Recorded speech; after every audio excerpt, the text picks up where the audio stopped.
Welcome to the Season 3 race here at Las Vegas for the OCRP iRacing League, brought to you by OCRP. And we've got Mr. Joe Cortez up here in the booth today. How you doing, Joe? And you excited for some racing here at Las Vegas? I know we didn't make it to Daytona, but it is another day.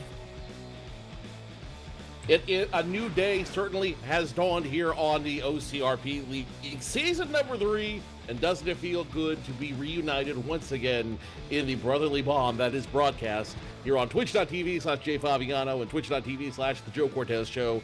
Gonna be a fun race tonight. This is the first real test for these drivers at a 1.5 mile speedway. Now, normally people complain these are cookie cutter races, these are cookie cutter tracks, it doesn't matter. Well, tonight it does matter because, Jeff, this is the first time they've taken out the Cup car on a 1.5 mile track. This is going to be the first test for them because from after moving from the truck last season to the 600 horsepower Cup car, this is going to be where they really are able to test their skill and ability to handle the Cup car under pressure, under a lot of tense situations that's going to demand every fiber of their focus. Absolutely. One thing is for certain, the racing will not be boring because, A, we're going to have guys that are so brand new to this car and this package, this rules package, that creates such an intense drafting style of racing rather than how it used to be at 1.5 miles where, you know, things get spread out and you get, you get a huge array of skill. However, with that change in the package, the race that happened yesterday, we saw that cars were able to get an incredible draft and were able to get huge runs. So I don't think the racing is going to be boring by any means. Add that with the skill of the guys getting used to the Cup car, well, we're in for a huge treat here in Season 3.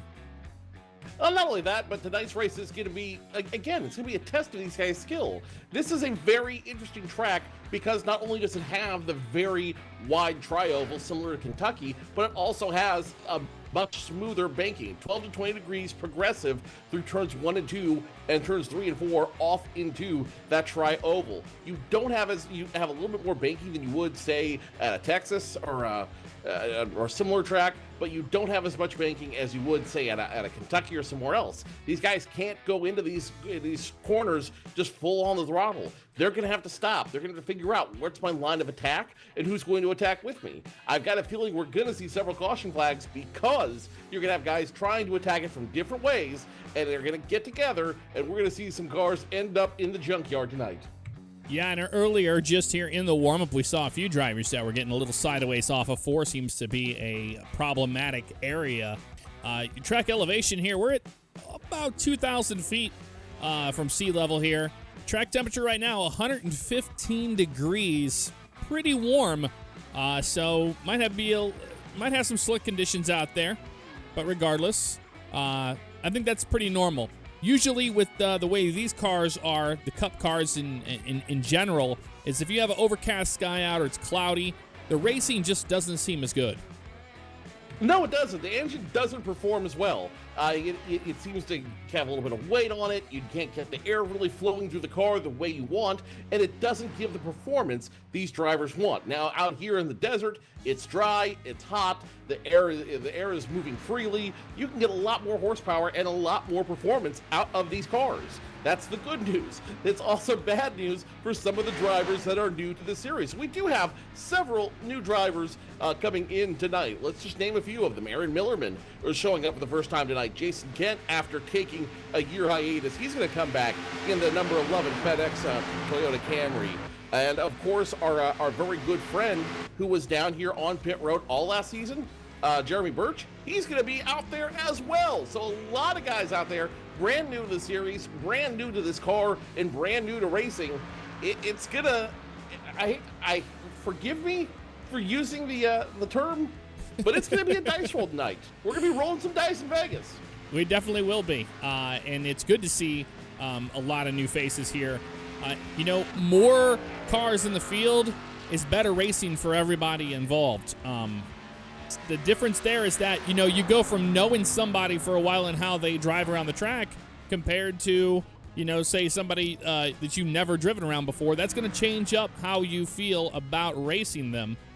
We've seen that in the past. So there's going to be some growing pains here in the opening. So let's talk about Daytona and who won at Daytona, because we did not get to broadcast Daytona. Was not prepared for the broadcast. Number one, didn't get the graphics done. But number two, the biggest issue was that I've been encountering a lot of streaming issues on my end. I haven't been able to get a solid stream, but those things were taken care of. A big thanks to Civ Ryan there. That's, he's one of the fan favorites for sure in the 12 Dunder Mifflin Camaro there. That's Ryan Stewart. So big thanks to him for helping me out with getting the broadcast situated. We found out that it was an NVIDIA issue along with the encoder. So once that was taken care of, we're on the CPU side of things. It seems to be good. So Josh Jones walked away with a big win last week at Daytona International Speedway. Walked away with a first win of season number 3. 64 laps in total, 15 drivers taking the call last week. And today it's going to be, again, a completely different race. We're going to go straight to racing from a 2.5-mile track where it's wide open all the way around to a 1.5-mile track where tire wear matters, where angle of attack matters, where figuring out how to run with all these other drivers on the track are going to matter. And absolutely, as you said, Jeff, the more these guys run against each other, they're going to get your rivalries will develop, feelings will develop, and I'm going to call it right now. I've got a feeling some of these guys who are LEOs versus civilians in OCRP, you might see a little bit of this bleed over into that. I'm not saying, I'm just saying. Well, we saw the 12 car of Stewart get really wildly loose coming off of the apron there out of 2, and it looks like he's really struggling with that car through 3 and 4, riding on board with him right now. And it just goes to show, these cars have less horsepower. However, when you have a hot, slick track like this, you have what's going on down in turn 1. That's 91 of Coburn. He's around just sitting down there. So the top 5 coming into tonight's race. Josh Jones, obviously, with that big win. Wes Graham, who is a perennial winner. Our very own Kyle Busch in the series. He picked up position number 2, no surprise. Robert Kaler, Aaron Beaver, and R.J. Williams, another newcomer to the OCRP League, round out the top 5 at Daytona. 13 races in this season. So there's going to be no shortage of opportunities for guys to pick up some more wins, pick up some more opportunities out there, and ultimately work their way up to the front. And again, tonight's anybody's race. These are still 600 horsepower machines. They have a completely different center of gravity, completely different aero package than the trucks. So a lot of guys out here are going to be looking around, getting set up, and getting ultimately reacquainted with the trucks as you see them continue to practice with 10 minutes left to go. One thing that we have to remember is that we're driving cars this season, so you might hear us slip up a little bit like Joe did there about calling them trucks, but they are indeed cars. These guys went, they started off with the K&N car in the season 1. Season 2 moved into the trucks, and season 3 they decided we're going to skip Xfinity. We're just going to jump right into the big guns. And I've been really impressed with some of the driving I've seen so far in the warm-up tonight because the car is just such a different animal from the truck.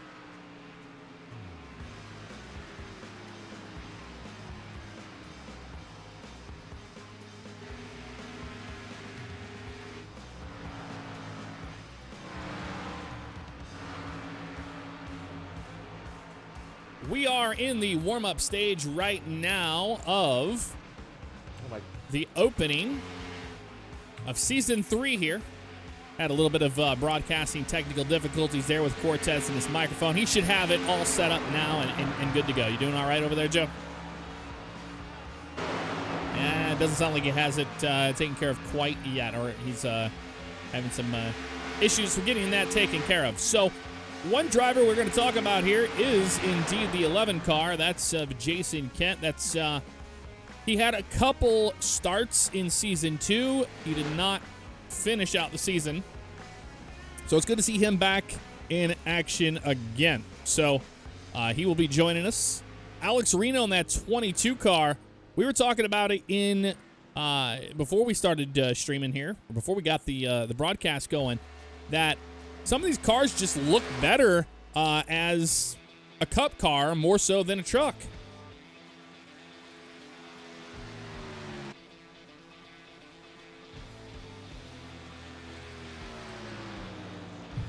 All right, we got you there. You doing all right? You know, it's There funny we are. what happens when you trip over a cable, Jeff. If things stop working, you have no idea why, but we're back. We're making things work, and this is the beauty of live TV, ladies and gentlemen. Oh, yeah. We're getting the kinks worked out. That's all right. It's been a little while. We've taken a little hiatus. Looks like the 37 of O'Neill got a little loose there. We're going to watch that and see what happened just a few moments ago. Is how we got down into the grass. So there's a bunch of cars that were practicing next to each other, and the 37 just smacked the wall coming off of 4, and he gets into the grass a little bit there. That's something we're going to see all night. And now Aaron Beaver getting involved with Rick Evans, the 48 Junior Motorsports Camaro, getting tangled up with the Coyote. Aaron Beaver, again, I think we're going to see a lot of this coming out of the turns. Two guys looking for real estate that's just not there, Jeff. I've got a feeling that's what's going to bring out our caution flag tonight. Good thing we brought a lot of filler content for everybody. You're not wrong. Yeah, one of the main issues I've seen tonight so far with all of these drivers has been turn number 4. And a lot of that comes off of just from when you're driving the car and we're going to ride along with somebody as Millerman just smacks the inside lane or a wall there on the backstretch really hard. Not sure what that was all about. Let's ride along with Eric O'Neill here in the 37, and you'll see you want to get the straightest shot you can off of turn 4. You want to drive it actually at the wall. And if you carry too much speed in 3 and 4, you're going to hit the wall. And you're going to see a lot of guys that are unsure about that. With this car, when they come off of turn 4, they're going to jump out of the gas, get back onto it, and that is going to upset the car. We've got the 48 of Rick Evans. He's driving backwards down the backstretch. Well, that's certainly one way to do it, isn't it? It gives a new term to the new meaning to the term Polish victory lap. Oh, there he goes. That was a nice Rockford turn he just had right there in time. I dig that, man. That's the way to do it. That's the way to get it done and get back. Yeah, I'm not sure what's going on there. Remember, we're in warm up right now, so the track is basically open to anybody and what they want to do. So we might get some weird things happening there. Another face that is back in action is the 19 Coca-Cola Valvoline car. That's Scott Barkman there in the 19. He's back trying to get a lap done there, but you can see those cars getting so loose off of 4. Yeah, that is going to be a problem spot for them all night. Getting loose off of 4, being able to try to get the car captured and get it turning around once again. So these guys are really going to have a hard time kind of figuring out what those cars will do. Ooh, like that. Just like that. Scott Barkman gets off the gas a little too early, gets the air off the back, and next thing you know, he's in the inside wall. I think that's going to be the biggest problem for all these drivers, getting off 2 on the backstretch and getting off 4 with that progressive banking on the front tri-oval. And that 22 of Alex Reno getting around here. Checking out the Crank It Up cameras we've got all around this track tonight. And he's no stranger to this series. And he seems to be taking pretty well to the Cup car.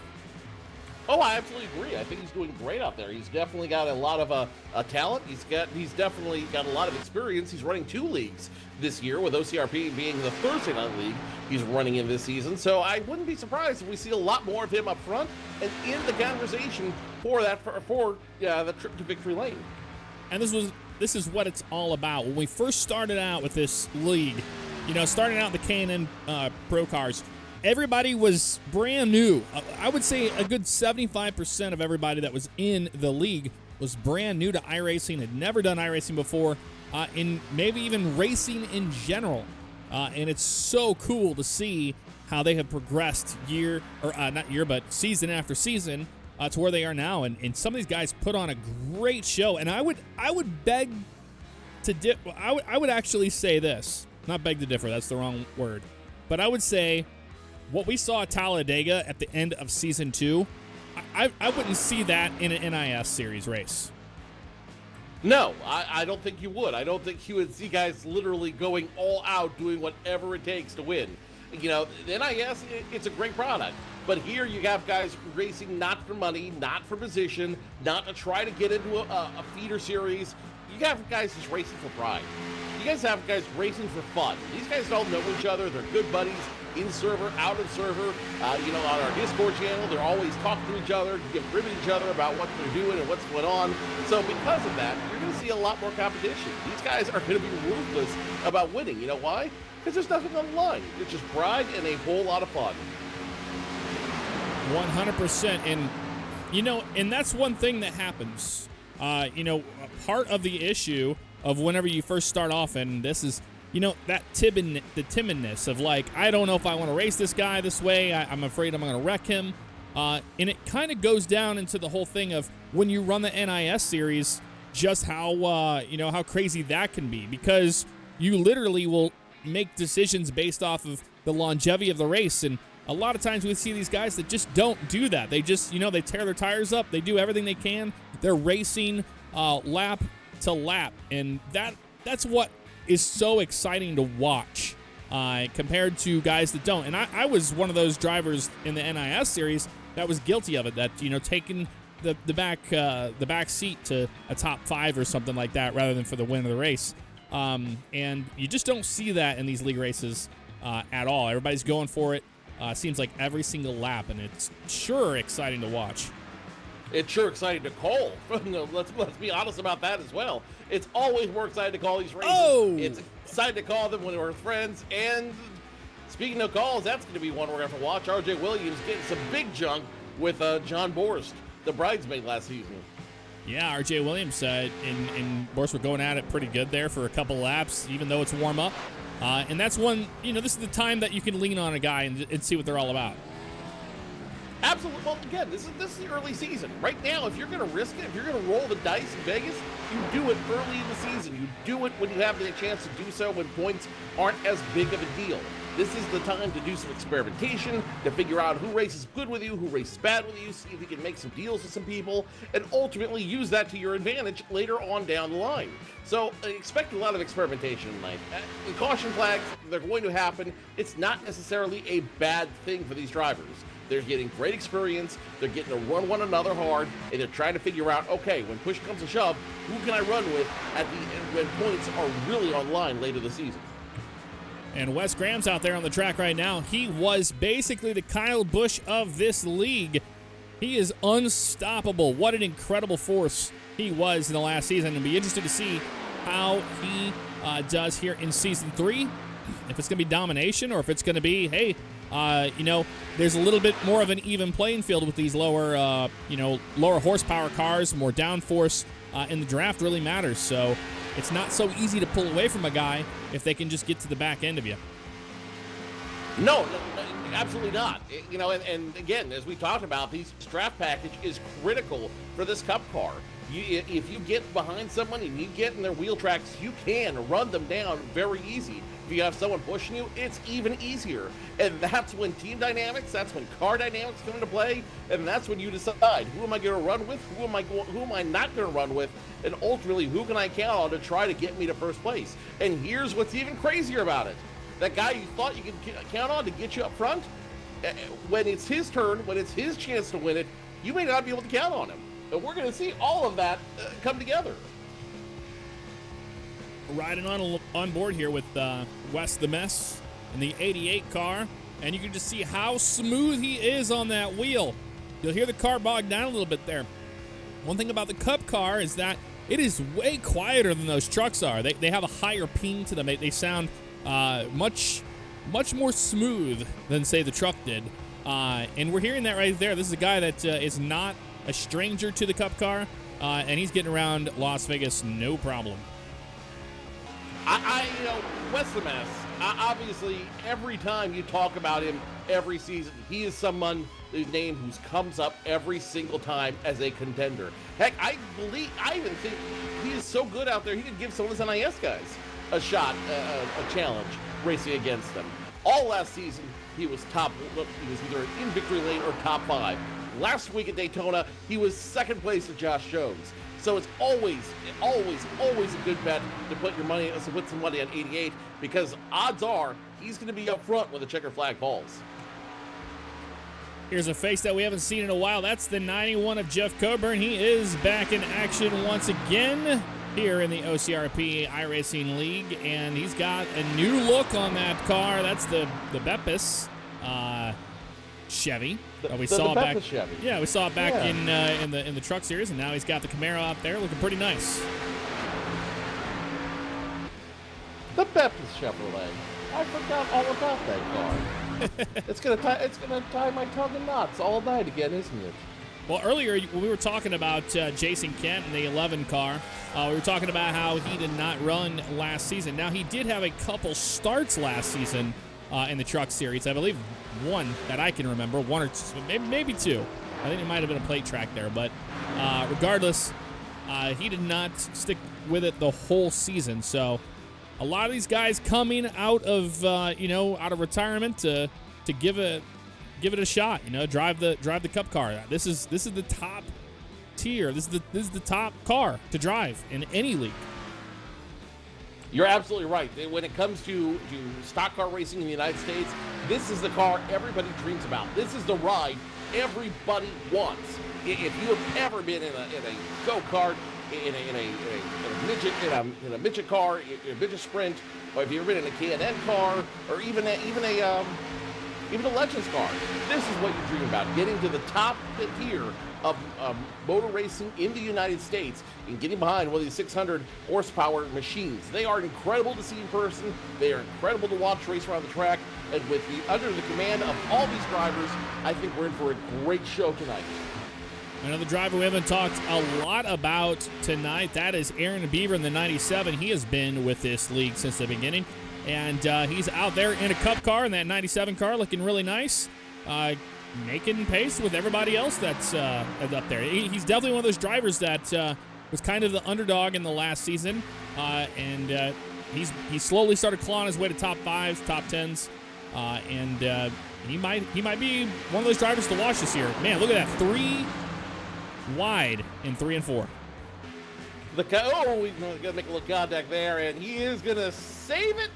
Well, save from damage, let's put it that way. The Coyote Camaro is definitely going to be one to watch. Aaron Beaver does not get enough credit as an iRacer or as a driver. He's very confident behind the wheel, as you saw him running 3 wide there. No fault of his own that he got spun out into the grass. He is always a competitor. He's always a threat if he can get up front and if he can start making some moves. If he gets up front early, he's definitely a threat to walk away with any checkered flag. Yeah, you saw the 91 there of Coburn purposely trying to get that car sideways and try to hit Ryan. Remember, we are under warm-up, so that's the reason why you see guys goofing around. And maybe that 3 wide is something we'll see tonight in racing. But, whenever you're in warm-up, it's easy to lean on a guy and see what they're capable of. And I think those are 3 capable drivers for sure. However, I don't think 3 wide is going to work in 3 and 4. Definitely not going to work in 3 and 4. There's just not enough real estate going off of 4 into the progressive banking on the tri-oval.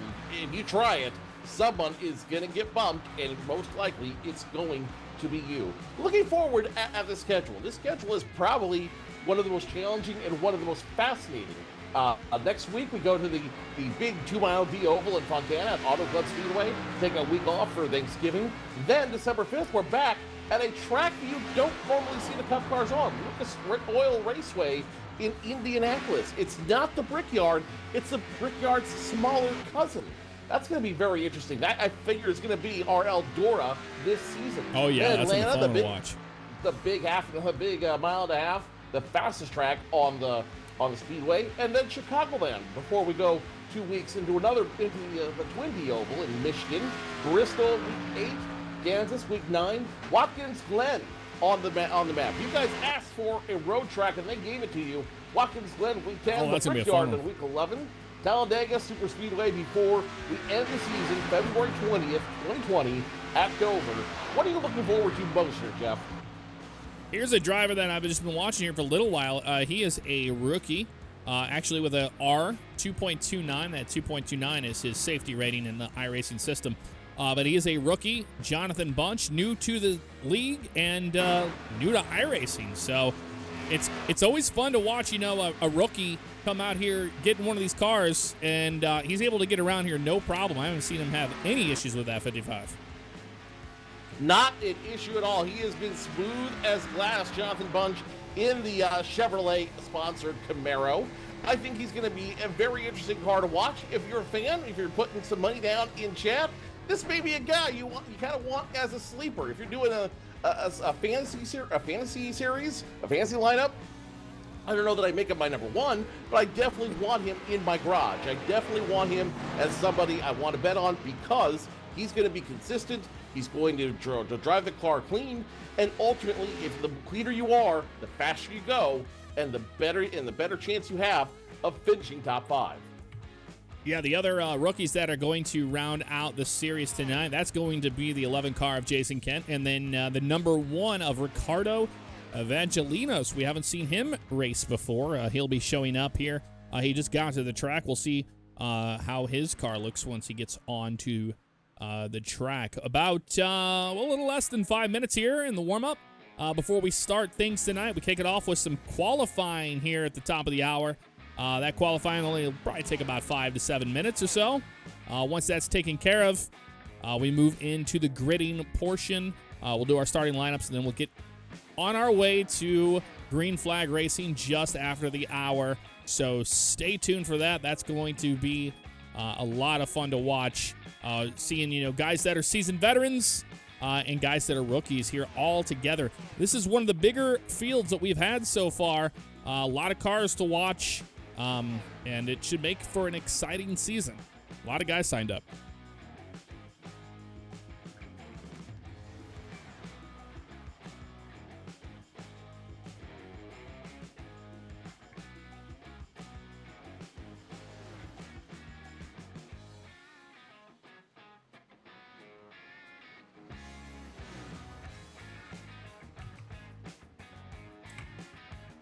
Welcome back to Las Vegas. Thank you for honoring my 10-second timeout, Jeff. I appreciate that. Not a problem at all. Welcome back to Las Vegas. Getting things squared away here in warm-up. If you're just joining us, racing is on its way towards the top of the hour. 3 minutes and 28 seconds remaining in this warm-up right now. A few drivers still out there on the track. Still waiting for Ricardo to get out on the track. I haven't seen him yet, but at the top of the board is your man in the 86. That's John R. Borst. He's out there right now getting ready to take up another lap, but he's got the fastest lap we've seen so far tonight, a 30.303 to be exact on that. So 30.302 is blistering, and that's a whole 1/10 of a second faster than RJ Williams, who's in second. The one I'm a little concerned about right now is Wes the Mess, who's not right now showing up in the top 10 in practice. He's having a little struggle out there. So John Borst could finally pick up the win he's so longingly looked for last season. That or Wes is doing some qualifying runs right now to figure out how he can get in front of the field. But John Borst, again, his race to lose night. And we're learning right now that Ricardo is indeed not racing tonight. He is going to be part of race control. So he's race control. He just doesn't have a plate yet that says race control or anything like that. So we just learned that, and he will not be out on the track. So that's one less from there. But still, even with that, the three of us taken away, we've got 13 drivers ready to do battle here in Las Vegas.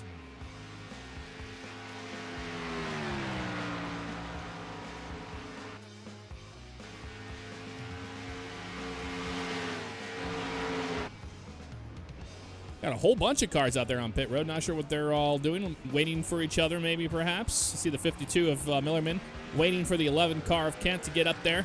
They're getting up to speed, and we can kind of follow these guys out onto the track and see.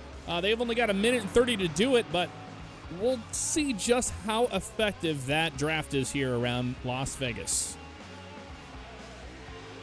And I think that you're going to see some draft dynamics in place. I do believe that draft dynamics will be a part of tonight's conversation, and it will be a lot of how people pass and a lot of how they run around here.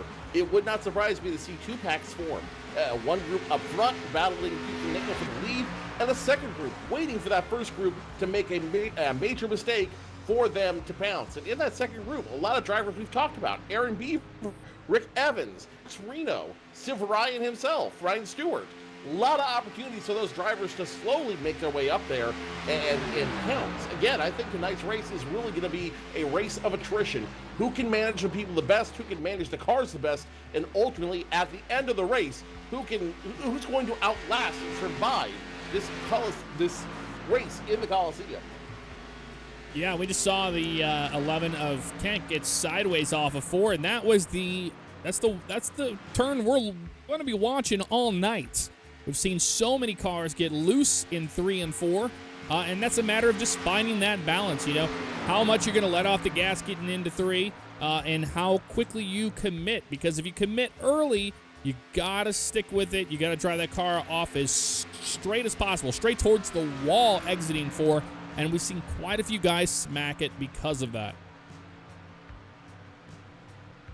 Time is up in official practice. John Borst will stay the leader in it with a time of 30.302. RJ Williams, Jeff Coburn, Aaron Beaver, Rick Evans rounding out your top 5. Ryan Stewart, Robert Keller, Aaron Millerman, Jonathan Bunch, and Aaron Beaver rounding out your top 10. Now we wait for the qualifying times to come in. Jeff, who are you looking at on the pole?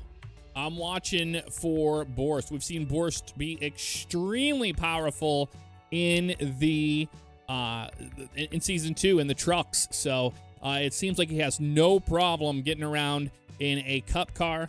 And well, you never know. Maybe Wes is sandbagging a little bit. Maybe he was giving them false hope, and he'll put down a blistering lap.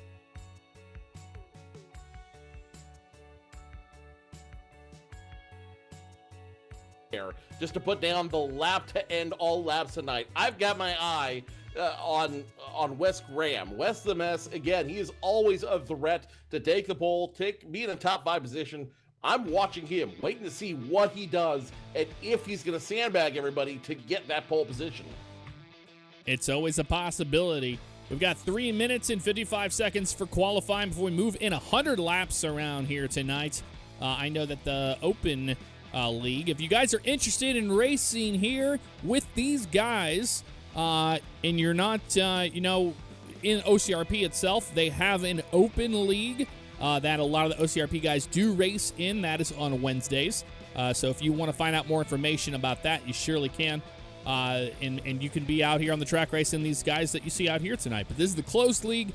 These are the guys that know each other. And we've used in the past the Open League as a way to kind of put somebody on the spot and see if they're a driver they want to see in the closed league. So you can be invited into the closed league, but you're probably not going to have a great shot at it unless you perform well in the Open. So if you want to race these guys, you surely can on Wednesdays. And last night was Wednesday, and there was no shortage of action out there on the track. There was a lot of passing with this rules package, so I'm expecting things to be a little bit more hectic than we think. One of these nights, you and I are gonna have to get out there and turn some laps with the in the Open League. Just just shake it up a little bit. Shake it up. The preliminary results coming in, and to our surprise, RJ Williams right now, the man on the pole. Ryan Stewart right in second. Aaron Millerman, Jeremy Birch in 4th, and rounding out the top 5, Robert Kellert. So a lot of interesting qualification, but we still have plenty of time. We still have like a half of 2.5 minutes left to go. Wes Graham just turned in his time, 30.789. Score him now, position number 2, but it doesn't look like anyone's going to knock RJ Williams off his pedestal, turning in a time of 30.694 seconds. Yeah, and Ryan Stewart there, he's showing in 3rd right now. What was his lap time? His lap time was 30.835 seconds. All right, and okay, fantastic. And what did I tell you? Graham's going to show up to the track. He's going to get used to the track, see what 115 degrees feels like out here. But he's no slouch when it comes to the Cup car, and he was definitely sandbagging him quite a bit, putting down that lap. Yeah, you aren't wrong. I don't think you were wrong. I'm still waiting for John Borst to turn in his time. He has not turned in a qualifying time yet, and time is running out. 90 seconds left in qualification. Yet to qualify, Jonathan Bunch, John Borst, and Scott Barkman. All those guys turned time in qualifying. They have not turned in their practice time. They've all turned laps in practice. They have not turned in their qualifying time yet. Nope, we're waiting to see those drivers make it around Las Vegas and put down their lap time to see where they're going to start out tonight. A big, huge reminder to everybody that's in chat on Twitch, on both streams, any stream you're watching. Here in the broadcasting side of things, we do not interact with the chat. That's because we want to make sure that we're doing our job, and that is calling the race and making sure we know what's going on with the track. So that's the reason why things get quiet, especially when we have a hot track, when we have a green flag happening. Doesn't mean we don't take questions and things like that. Just keep in mind that we are indeed focusing heavily on tonight's race, and I'm ready to get it done. 30 seconds left here in qualifying. Who's going to put down a faster lap? It was John Borst. He's now going to knock Graham off the second position, and I kind of expected that. Secretly, I expected Borst to end up in position number 1. I expected him on the pole tonight, but that is not going to happen. 30.721 isn't going to cut it. RJ Williams will hold the pole tonight with qualifying wrapping up. 10 seconds left, and Scott Barkman has not turned into time unless he's got a blistering speed. He is going to be the 17th driver out on the field tonight. So RJ Williams, in a surprise move, picks up a big run to get to win the pole position. John Borst second, Wes Graham third, Ziv Ryan Stewart in fourth, and Aviator Alex Reno rounding out your top 5. Again, everybody's going to be gritting out here onto the track now, and we're going to get things going, people. All we have to do is get around here one time under caution, and then we'll be green flag racing, I believe. It will be one pace lap as everyone gets ready to start the gridding, start getting ready, go around for their parade lap before we do 100 laps around Las Vegas Motor Speedway. Viva Las Vegas, Jeff, to have a lot of fun on this track tonight. Absolutely. 100 laps around here. Don't mind the leader showing there. We don't have any scoring going right now, but 100 laps around this track tonight. Man, what a driver to talk about. You know, RJ Williams in the 21. That's a driver that's new to the series. Clearly not new to iRacing, even though he's a Class B driver with a 3.21 safety rating. He put down a great lap.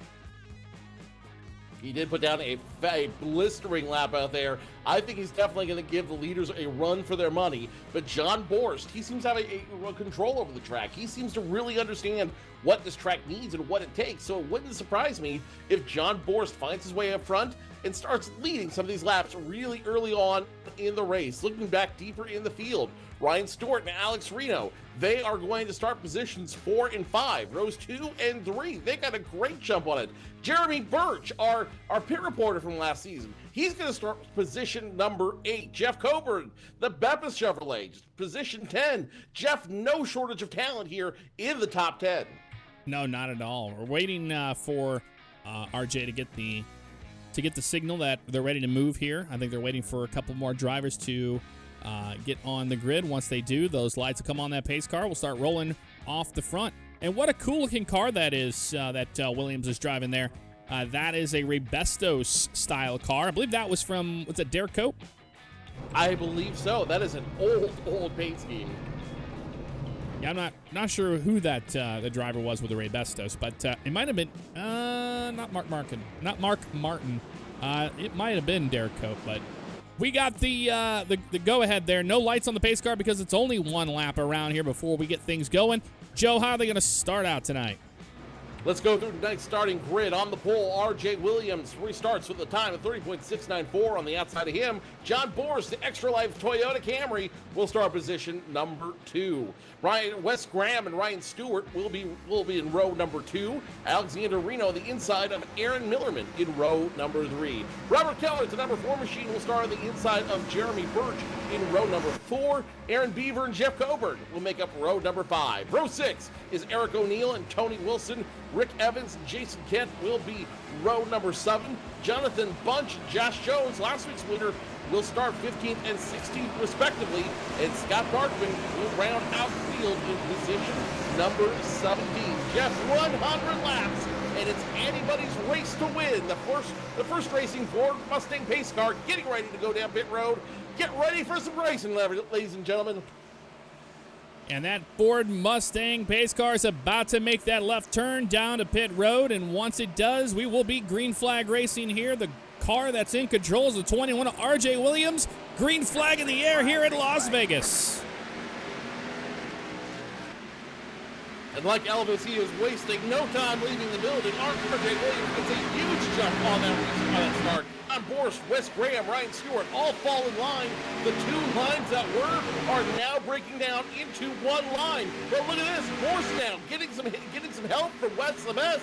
We could have a new leader before we hit the start-finish line. We could, and that's what we were talking about earlier, about how the draft is important with these cars. The new package, low horsepower, but a lot of downforce, and we're seeing that right here. The 21 was hung out to dry, and Wes the Mess in the 88 there, he had plenty of help from Ryan Stewart behind there, and now he's pushing on the 86, your leader, John Borst.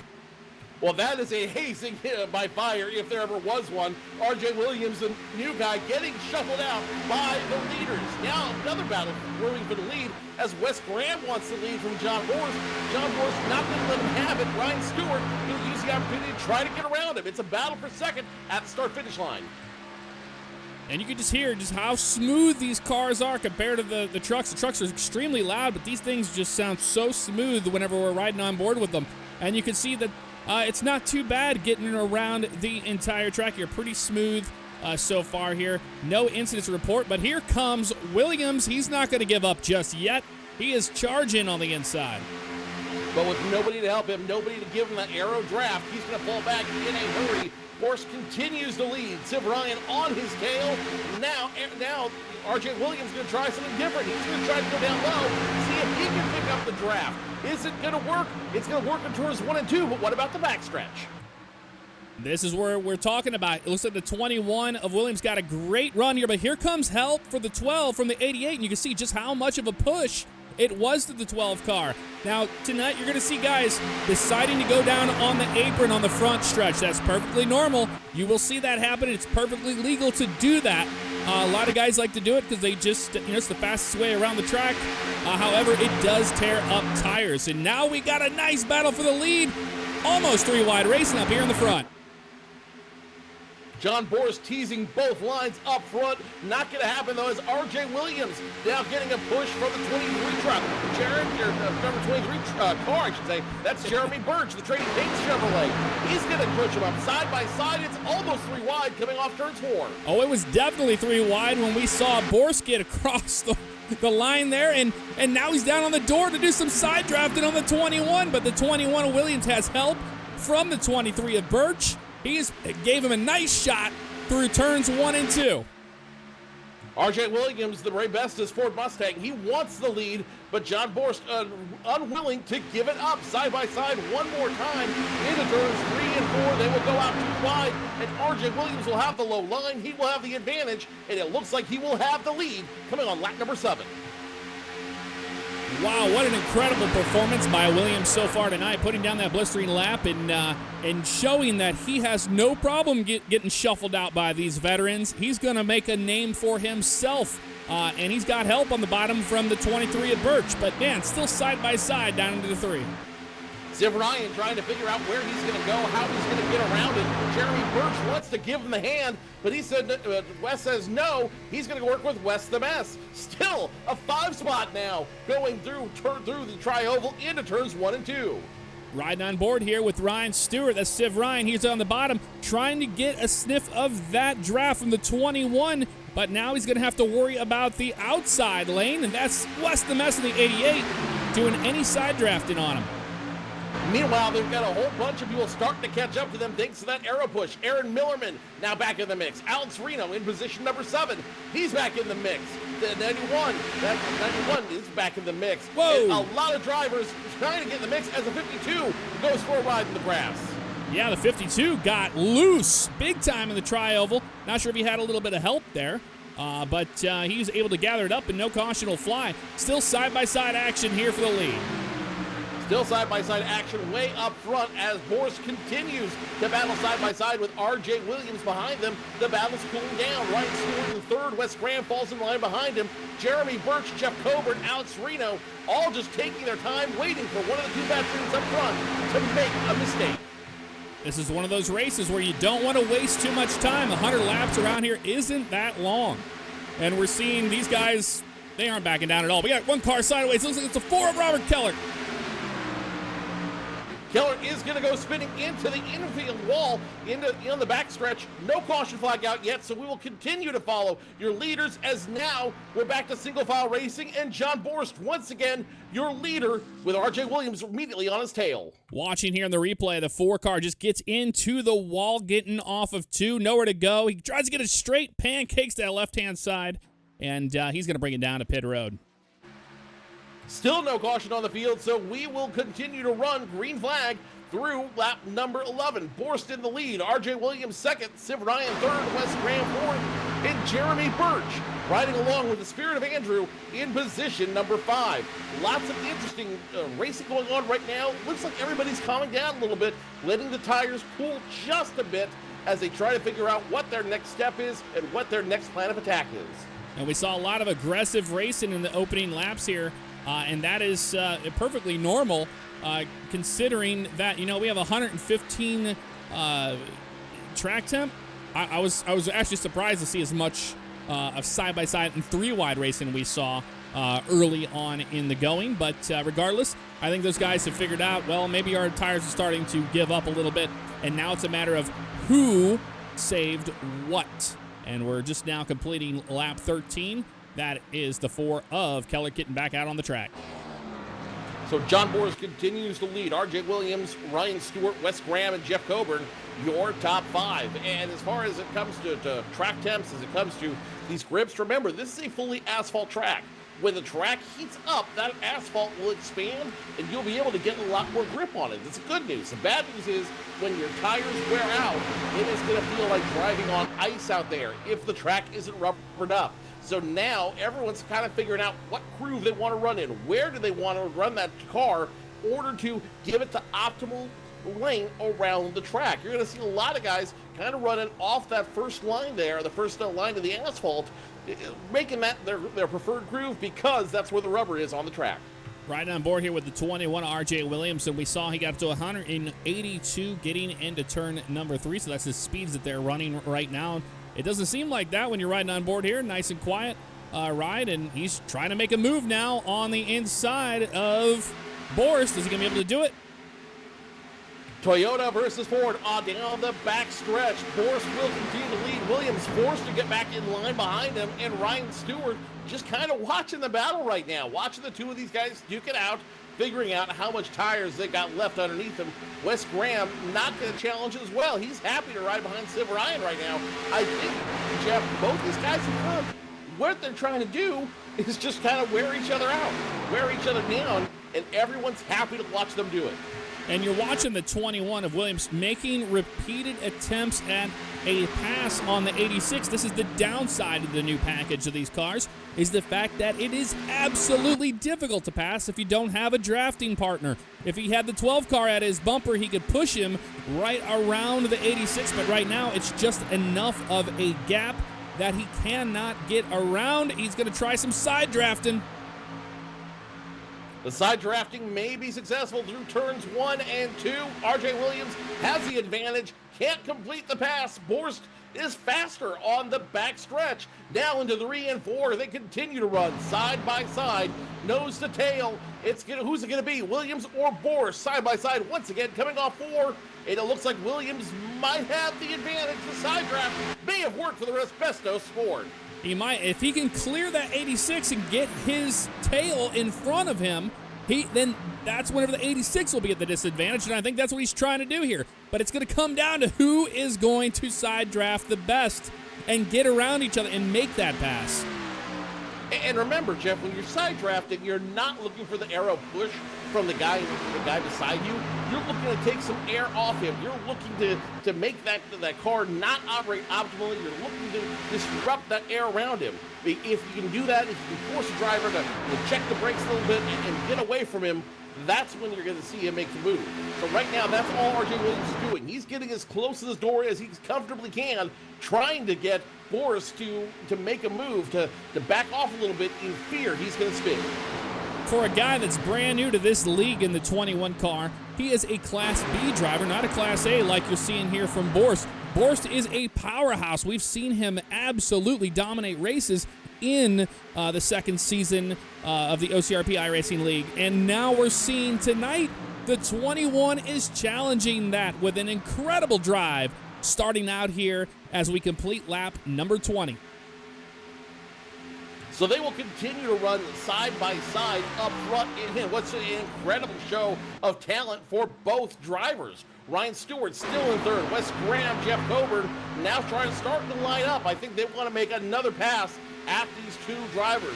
Meanwhile, Josh Jones, last week's winner, he's now up to position number 9 in his number 3 machine. Is he still a candidate we want to talk about? He's definitely somebody I want to talk about, Josh Jones.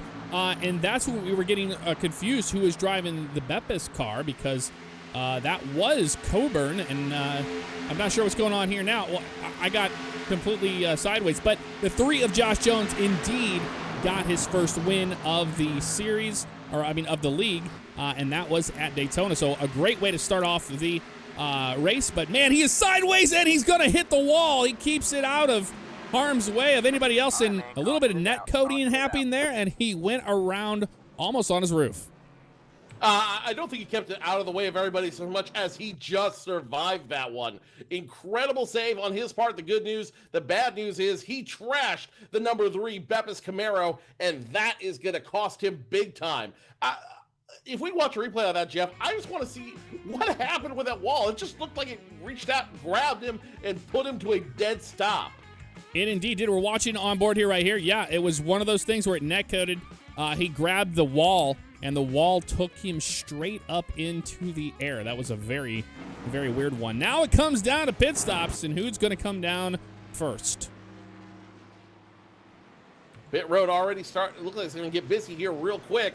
Let's go ahead and follow along with your leaders as we get ready for some yellow flag pit stops.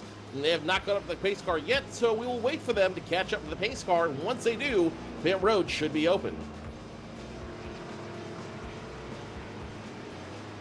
Well, we know the 3 cars definitely going to come down pit road and get services done. Now, remember, they have what's called as fast repairs, and they'll be able to use fast repairs and get back out there on the track. And now we're waiting for our guys to get around so they can make their way to pit road, and here they come. Ryan Stewart in the lead. He will lead everybody down pit road. Wes Graham comes down. Jeff Coburn, Alex Reno, John Borst, Jeremy Birch, RJ Williams, Eric O'Neill, all of them coming to the attention of their crews. And I've got a feeling it's going to be wholesale 4-tire pit stops and a full tank of fuel for everybody out there. We're going to see how everybody... almost a little bit of of contact between the 12 and the 88. The 88 of Graham trying to get to his pit stall. Nearly got on the side of the 12 there. And the only reason why I say that is because they were still in motion. If you're still in motion, iRacing will not see it that way, and you can actually collide with each other. But looks like Ryan's going to beat him off. Scott Barkman actually out of nowhere. Looks like he might have just taken, he only took 2 tires on that stop, and he is going to be down and away. He looks like he will steal the lead away from your leaders. Everyone else up front, Ryan Stewart, Wes Graham, Jeff Coburn, all took 4 tires, all took a full tank of gas. So I'm really curious what Scott Barkman is hoping to do with a 2-tire stop in the Valvoline Toyota. Yeah, and he got off of pit road so quick it didn't even get into the scoring lineup, so we're not really sure what's going on with that. Regardless, he is scored as your leader. Well, he should be here as he gets to the line. Yeah, going back and looking at that stop, it was just a 2-tire stop. He took left sides only and then a full tank of gas. He was down and away. Very curious stop. You've got the time to fill up the car. Why not take all 4 tires? Well, that was interesting. That indeed was interesting. Still not seeing him scored at the top. Still showing the 12 of Stewart. I'm trying to find out why that's happening. He might have been lucky dog. Looking at him, it looks like he might have been lucky dog. He's being scored now. Minute 29 behind your leader. So I'm wondering if you just got away as a lucky dog. Yeah, I believe he is still a lap down, even though scoring's not showing him a lap down. I mean, based off of what we've seen tonight, that's got to be the case. So our leader right now is indeed Ryan Stewart, Civ Ryan, in that 12 car. So the Dunder Mifflin Camaro will restart position number 1 when we go back to green flag racing. Wes Graham will be right on his outside. Jeff Coburn, Alex Reno, Jeremy Birch, and Rick Evans going to be your first 3 rows back. And of all these guys, I think my biggest surprise, and I say this with all respect meant, my biggest surprise is our man Jeremy Birch, the pit road reporter from last season. He's now in the top 5. Yeah, he's in the top 5. He's been hanging in there pretty darn well tonight, showing that he can hang with the best of them up there, and that's exactly what we're happening. What's interesting is that my scoring loop sometimes is wrong or it's different than yours, so I relied on you and iRacing on that one. I don't know what's happening there. In all honesty, because he was bidding with the leaders, I assumed he was on the lead lap, but it's not showing that correctly here on the scoring loop. So I think Lucy's got some explaining to do. Put it that way. Yeah, and he is getting around the pace car. So obviously, iRacing knows something that we don't up here, and we apologize for that. We can only go off the data that is fed to us in the scoring loops, and it was showing him doing what he is not indeed doing there. So maybe we can get a little clarification on that later on down the way. Regardless, when we restart them here, we're going to have Ryan Stewart, Wes Graham, Jeff Coburn, Alex Reno, and Jeremy Birch, your top 5. And that's going to change it up because we saw, the 21 of R.J. Williams, and he's all the way back in 10th. All right, Chad, I know you guys have rooted for him all last season. Ziv Ryan now in the conversation. He could walk away with a big win. We're a quarter of the way done here in Las Vegas, and Ryan Stewart right now is holding all the cards. Is he going to go all in, or is Wes Graham going to ruin it for him? First racing Ford Mustang pace car, getting ready to make the hard left turn down pit road, and when he does, the field will be in command of the man, the myth, the legend, Ziv Ryan Stewart. And we have 2 Bevis cars. That's why I was confused. Yes, Ryan Stewart is the control car, coming to the line now, and he's going to have to hold off Wes Graham. He'll have help from Coburn. Green flag in the air at Las Vegas. And Ryan Stewart holding everybody back till the green flag flies as he is allowed to do, and he will lead on lap 27. Wes Graham on the outside, not able to get the jump. He's going to fall back to position number 2. Jeff Coburn 3rd, Alex Reno 4th, and there he is. Don't call him Andrew, it's Jeremy Birch making some moves up the field. Jeremy Birch has been watched the 88 of Wes Graham blowing by the 12. He got a great run off the 2 down the backstretch, caught that draft, and he will complete the pass through turns 3 and 4. Up front, it's a new leader. But it's a new leader, Wes the Mess, your leader up front in the 88 machine. Now he's going to go high, opens the door for Ziv Ryan. Ryan Stewart trying to get around him down low, can't make the pass. He'll stay position number 2. And right now, the 12 of Stewart is going to get turned by the 91. And he's around. Holding on to it. Gets into the 37 of Eric O'Neill. Caution flies. Heavy damage to the 37. And the 11 of Kent did not hit the brakes. He gets involved. Huge crash.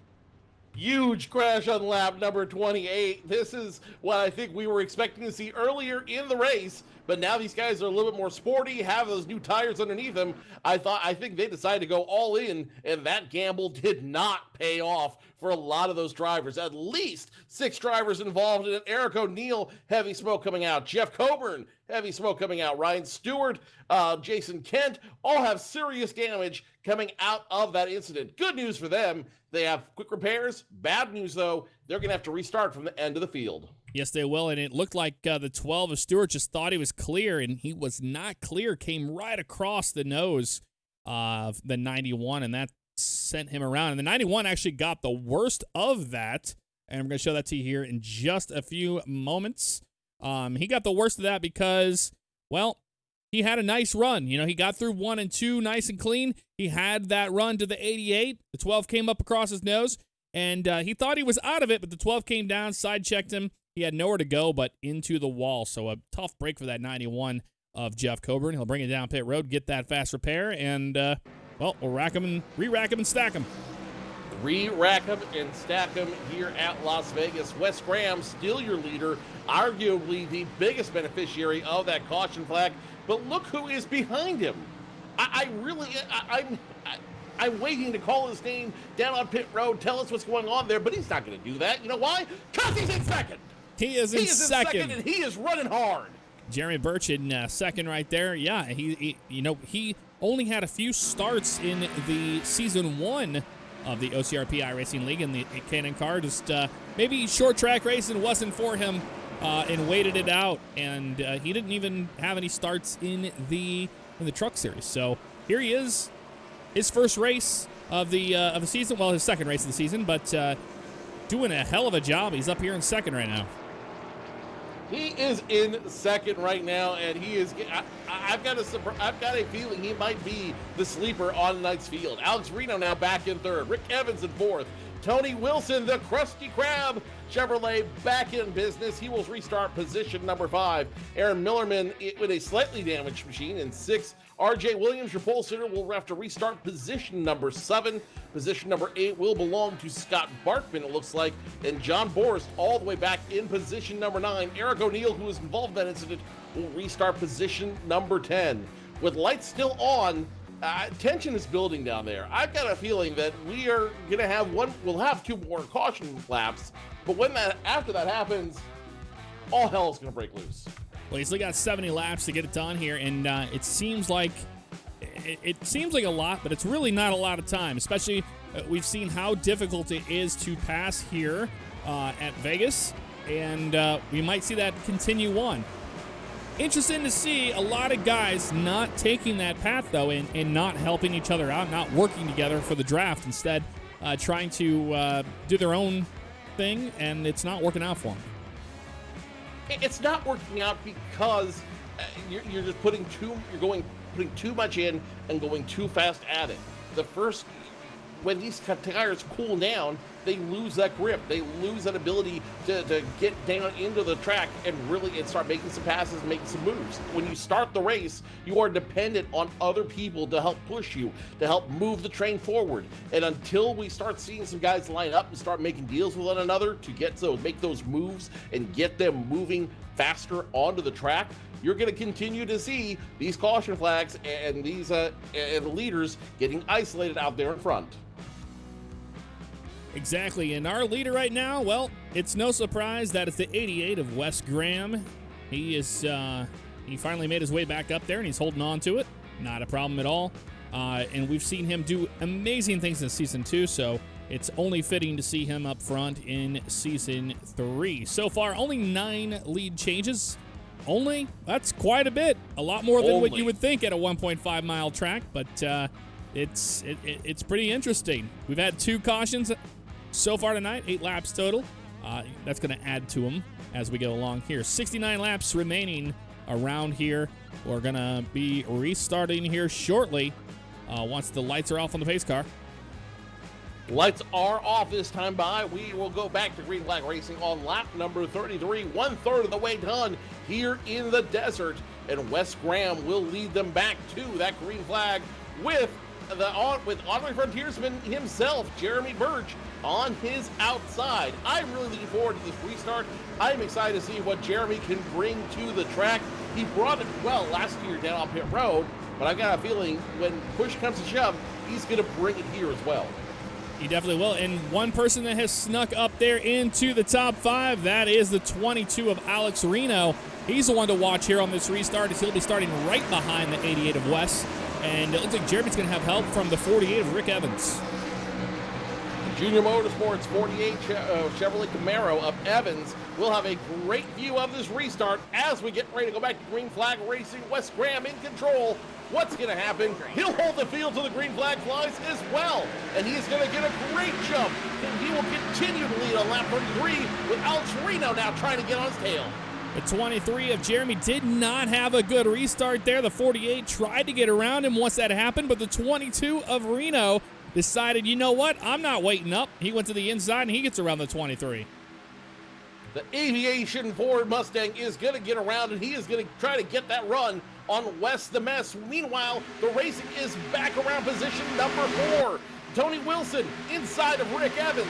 Aaron Millerman on the outside of RJ Williams. It's a hornet's nest brewing around position number 5 and back. And this is something you don't want to see. You don't want to be here in lap 34, 35 here and be stuck behind a line of cars. It's really frustrating, and the way this draft package works, they're going to be around each other for a while. Wes Graham continues to lead. Reno starting to catch up to him, but I'm still watching them with 3 wide now as the 48, the 76, and 21 all battling for position. It will go 2 wide into the tri-oval, but it may not stay that way for long. Absolutely not. And the 76 of Tony Wilson leading that Hornet's Nest, trying to get to the back bumper of the 23 so he can get away from it. The 21 of Williams, he's back in the mix, and he's on the bottom, powering right past the 48 of Rick Evans. 3-car lead now coming up for the battle. Wes Graham still in front, but Alex Reno getting help from Jerry Birch and Tony Wilson. The draft is forming, and now it may be only a matter of time before Wes Graham is starting to get a fight for that front battle. And Wes Graham getting down into turn 1 at about 181 miles per hour there. Maybe taking it somewhat easy. However, he's got quite a bit of a gap between him and second place there, about 2/10 now. And look at the 21 of R.J. Williams coming out of nowhere.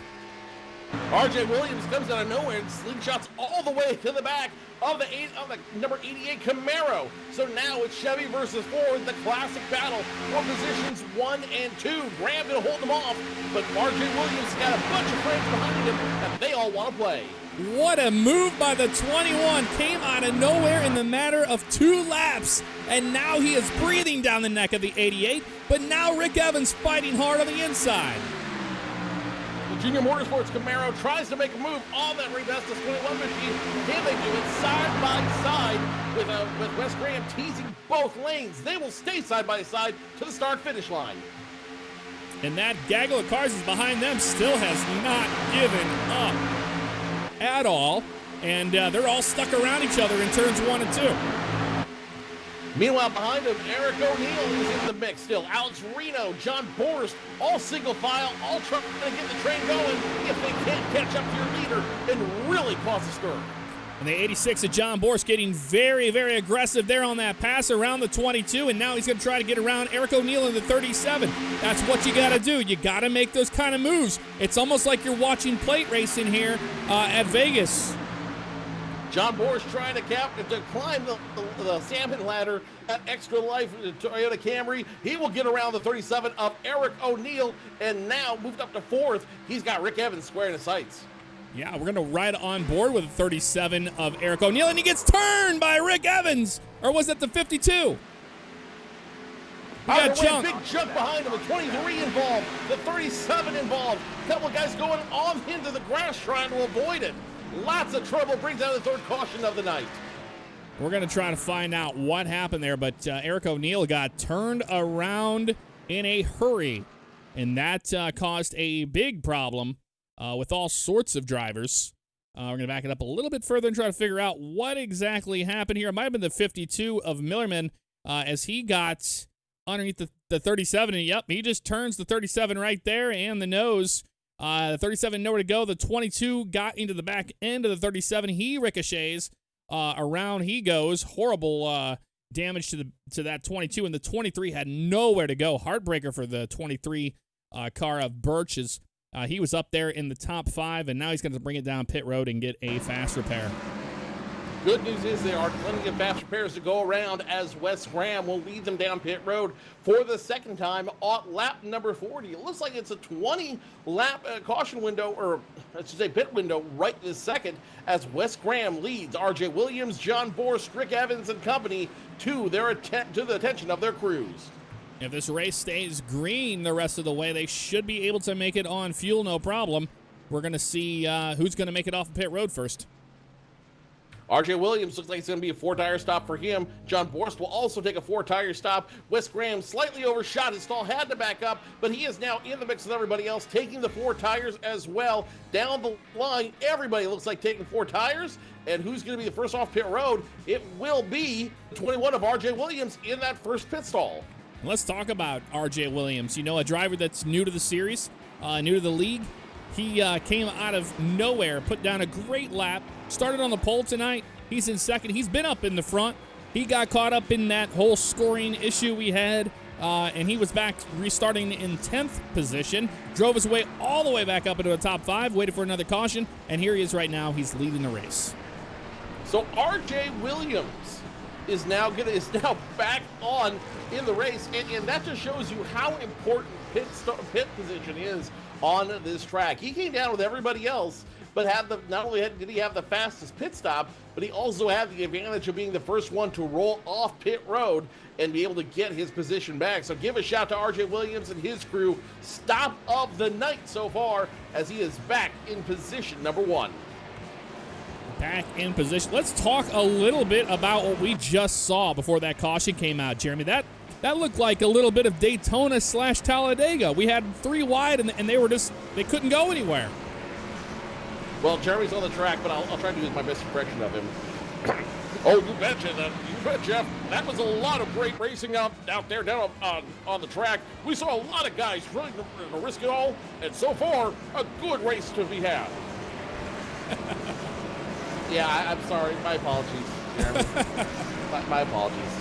I can't capture your gruffness. But I gotta say, I was not expecting that style of racing. You know, it's interesting because when we look at in the real world, whenever they did the testing at Vegas with these cars, we definitely didn't see that. And in this is reminiscent of like an all-star race we've seen at Charlotte last year with the experimental spacer. Oh, you're getting shades of Days of Thunder here. That's how great the racing is. You couldn't script this any better, and it just shows the caliber of talent that has come to the OCRP iRacing League. Guys like R.J. Williams, Wes Graham, John Borst, guys who are outsiders who aren't in the RP servers entertaining you each and every night with their hijinks. They're coming to this and they're saying, hey, this is a great outfit. People are driving each other well. There's a lot of respect here. And that talent attracts more talent. And the next thing you know, we have incredible battles on the track out there. Yeah, it's been very, very interesting to see. We don't see the same guys up front dominating the race. The lights are off in the pace car. There goes Kent. He's going to get around after using his fast repair. Those 2 cars are going to be able to get around and get their lap back as they were wave arounds, and now we get ready to rack them and stack them for another restart, and it's going to be nothing short of crazy. Look who's up in the top 5. That's the number 12 of Ryan Stewart. So R.J. Williams and Wes Graham will restart row number 1. John Borst, Jeff Coburn, row number 2. Ryan Stewart and Rick Evans will be row number 3. Aaron Millerman and Josh Jones, row number 4. And Eric O'Neill and Tony Wilson rounding out your top 10. Jeremy Birch, Robert Keller, Alex Reno, Scott Barkman, Jason Kent, Aaron Beaver, and Jonathan Bunch rounding out the group of 17. 14 drivers remain on the lead lap, but right now everybody's got their eyes on R.J. Williams, who's hunting for his first win in the iRacing League. R.J. Williams is going to be the one to watch here on this restart. Who is going to be able to get around West the Mess? Well, my guess is going to be the 12. We've seen this 48 extremely aggressive on these restarts. It's about to get good here. Pace car's down and away, and the 21 of Williams is our control car. He's going to wait. No, he's not. Green flag in the air. They're back to racing here, Las Vegas, once again. And that is how you restart a race, Jeff. R.J. Williams takes off like a bullet out of a gun, coming out of position number 1. Now position number 2 is a familiar battle we've seen. Borst gets around Wes Graham, and now Borst will be in position number 2. And Borst had an incredible run. He's going to get it right around the 21 there. A nice aggressive move. I thought he was going to turn him there for a second. The 88's going to take advantage of it. He's going to get to the back bumper of the 21 and 3 and 4. What a block by Williams to stay up front. Wes Graham all over his bumper, trying to go low, trying to go high. It will be Graham staying on track, Williams going down low, and he will remain your leader.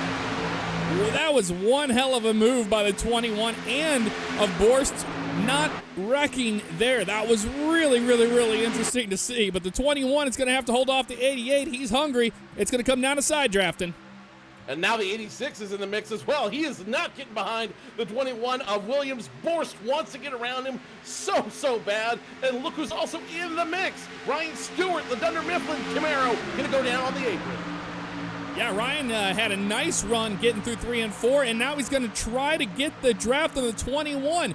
And the 86 is power on the outside, trying to hold his own. But this comes down to this package. It's hard to pass here. You got to have help to get around another guy to get that run that you need.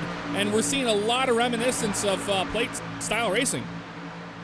2 by 2 by 2, the top 6 all in the mix for this lead battle. The 21 does not want to give it away. Williams, though, may be forced to, as West the Mess has some very talented drivers behind him. Yes, he does. That's the 86 there. He is pushing the 88, and the 88's going to have a nice run getting off of 2.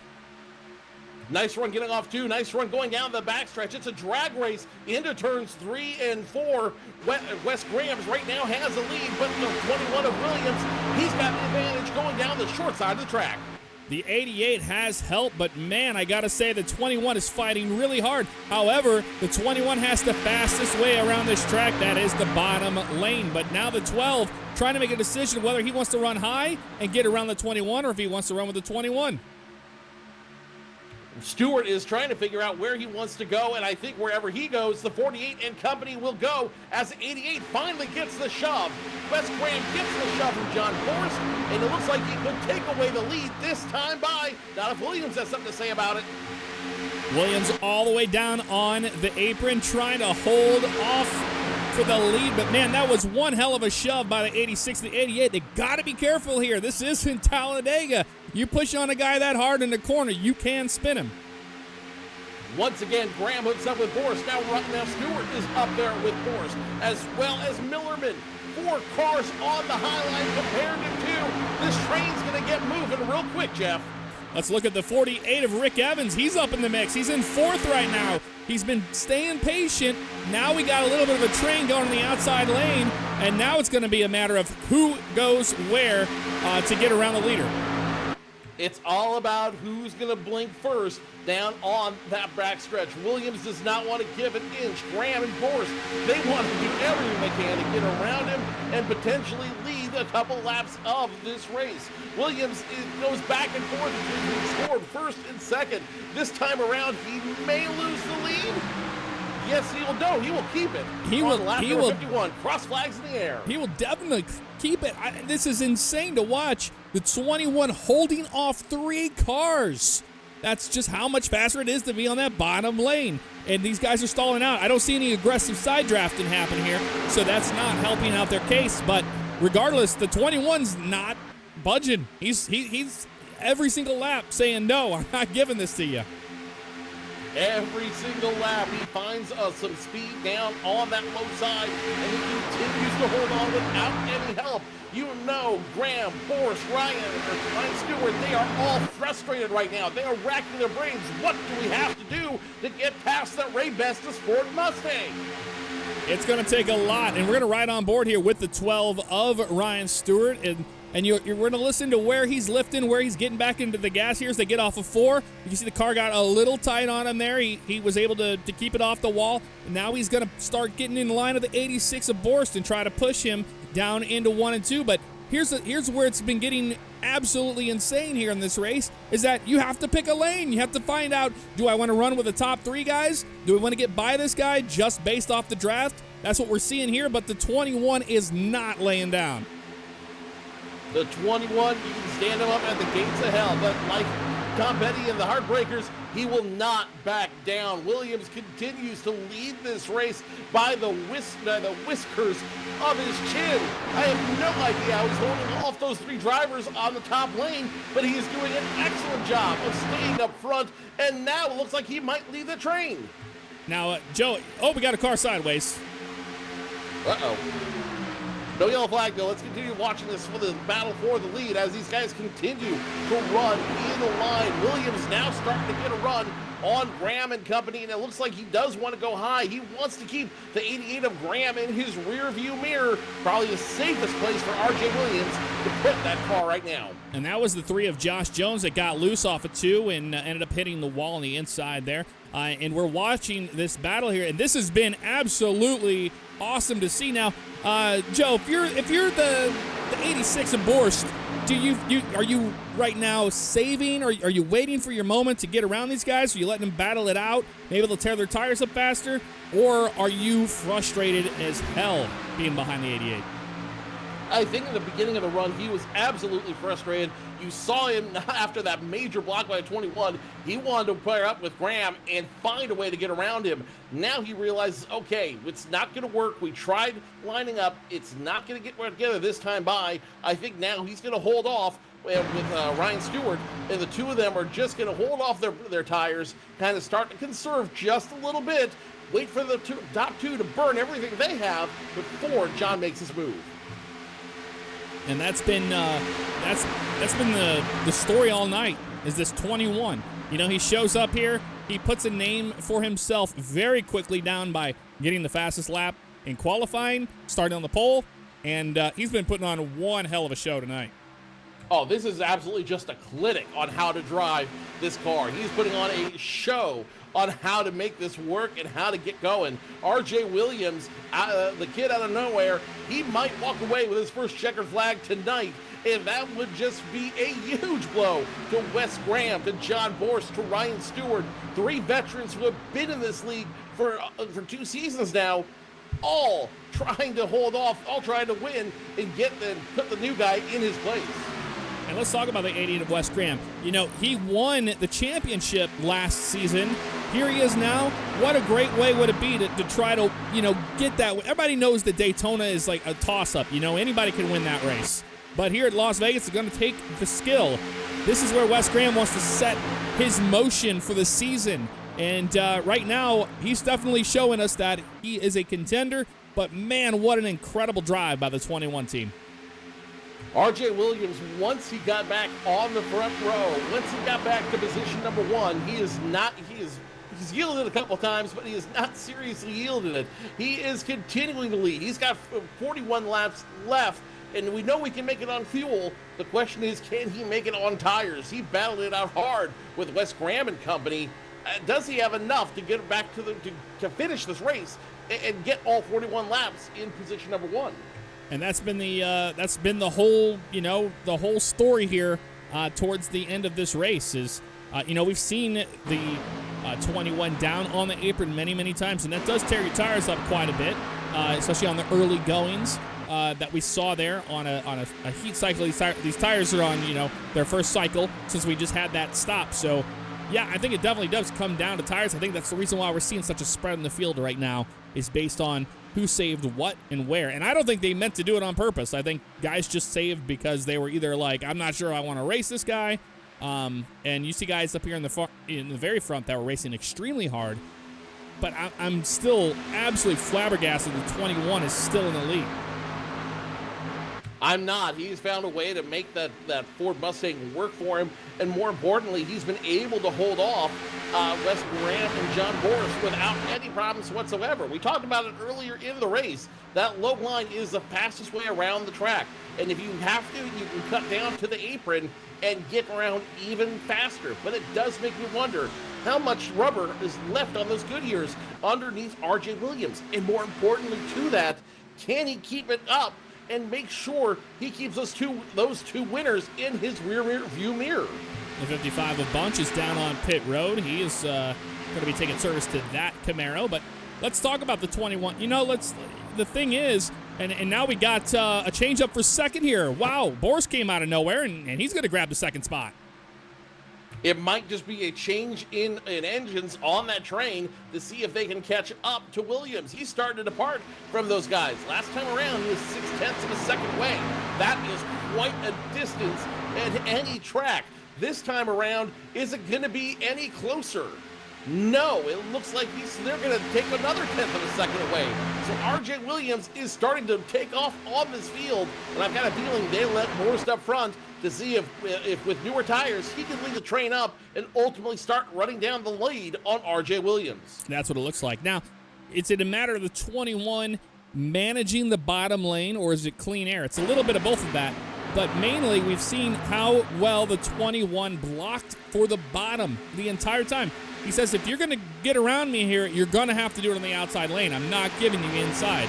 unless somebody pushes him out of the way with the chrome horn. But I don't see that happening. These guys have a lot of respect for each other when they are racing. So this is the 21's race to lose right now. He's starting to check out on the field. If this thing stays green, it's in his favor. Now here's where I'm concerned a little bit, and I have to wonder what's going through their drivers' heads right now. Is this conservation, or do they just not have the cars to catch up with Williams? Every lap, he's either a tenth of a second, half a tenth of a second, getting all away from the rest of the field. You would think 4 cars in line would be faster than one on its own. So I got to wonder, is John Borst conserving right now, or does he just not have anything to challenge that 21 of Williams? Well, I saw he was about 175 getting into turn number 3. And let's see what the speed is for the 21 getting down into turn 1. He's got a lot more speed. Turn 1, he's getting down in there about 179. So, earlier on we saw guys hitting about 182 at 183 getting into the corners. So they have dropped off considerably as the tire fall off has taken place. But there's still some good racing. And we could see some happening back around the 9th position. Lots of good racing around this track. Let's take you through some of the other exciting racing on the track. Right now, there's a group of 4 right around Jeremy Burge who are all trying to catch up to that lead group. Jeremy Burge is leading Aaron Millerman, Tony Wilson, and Scott Barkman in their own mini group. And it looks like just as we turn the cameras on them, they're going to calm down a little bit and try to stay in line, see if they can't catch up to the main group. And that's a matter of these guys just saying, you know what, hey, we know unless we get a caution here, we're not going to be able to catch up to the leader, and we don't have anything for it. So let's just have some fun. Let's race each other, and that's exactly what they're doing there. I don't know what second and third's doing here. I think that maybe Borst and the 88 of Graham are just getting a little fed up of constantly being around being around each other. Not only that, but I think they're just trying to see, all right, who's got the better push into clean air? Who's got the better run when we're pushing each other? They're trying to figure out, okay, what can we do to catch up to the 21? Can we do anything? Because now he is gone from them. He's in a completely different time zone. Last time around, 1.2 seconds. Somebody, if RJ Williams mailed a postcard right now, John Borst and company wouldn't get it for 3 more laps. 31 laps to go here. And as far as we know, everybody is good to go on fuel to the end. It's a matter about tires. So if somebody's tires start to go, it's a hot, slick track. We get a late race caution. That's going to change up everything here. And that's what everybody in the top 5 wants right now. That's not what the 21 of RJ Williams wants. RJ Williams is just on cruise control right now. It basically it's a self-piloting Tesla. He can be reading a book, checking on his Twitter feed. That's how far ahead he is on the rest of the field. Although last time they did reel him in by 1/10 of a second, I don't know if that's going to be the case moving on. I've got a feeling right now, with 30 laps left to go, everybody out here is just trying to cruise a little bit, trying to conserve the tires underneath them, trying to make smart moves. So when it does come to 25, 20, 15 to go, they can really hit the hammer and start catching up to those cars and start really racing for the win. But like you said, Jeff, all it takes is one caution flag and strategy is out the window.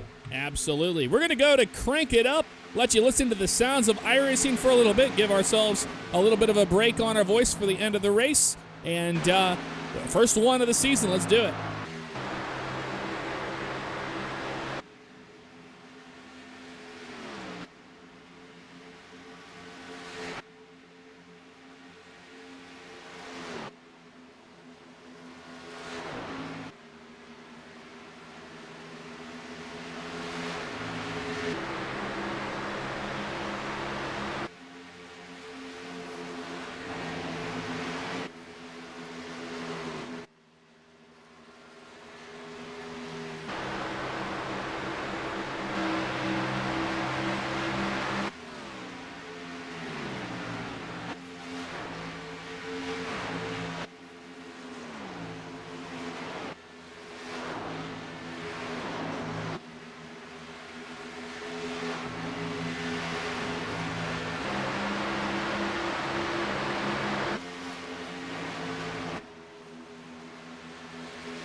And all the way back up front is still the 21. He's increased his lead now to 1.4 seconds, about a second and a half in front of the second and third place.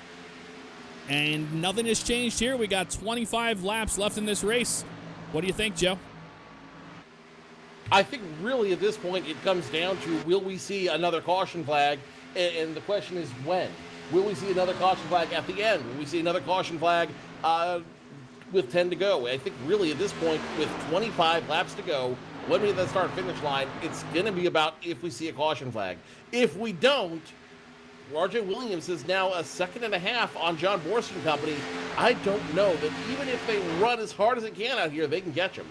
And it's not just Williams. I mean, if you look back, we got Graham and Stewart running second and third, and now Graham has got a little bit of a gap on Stewart. So I think that tire fall-off has finally started to show itself, and everybody is spread out right now.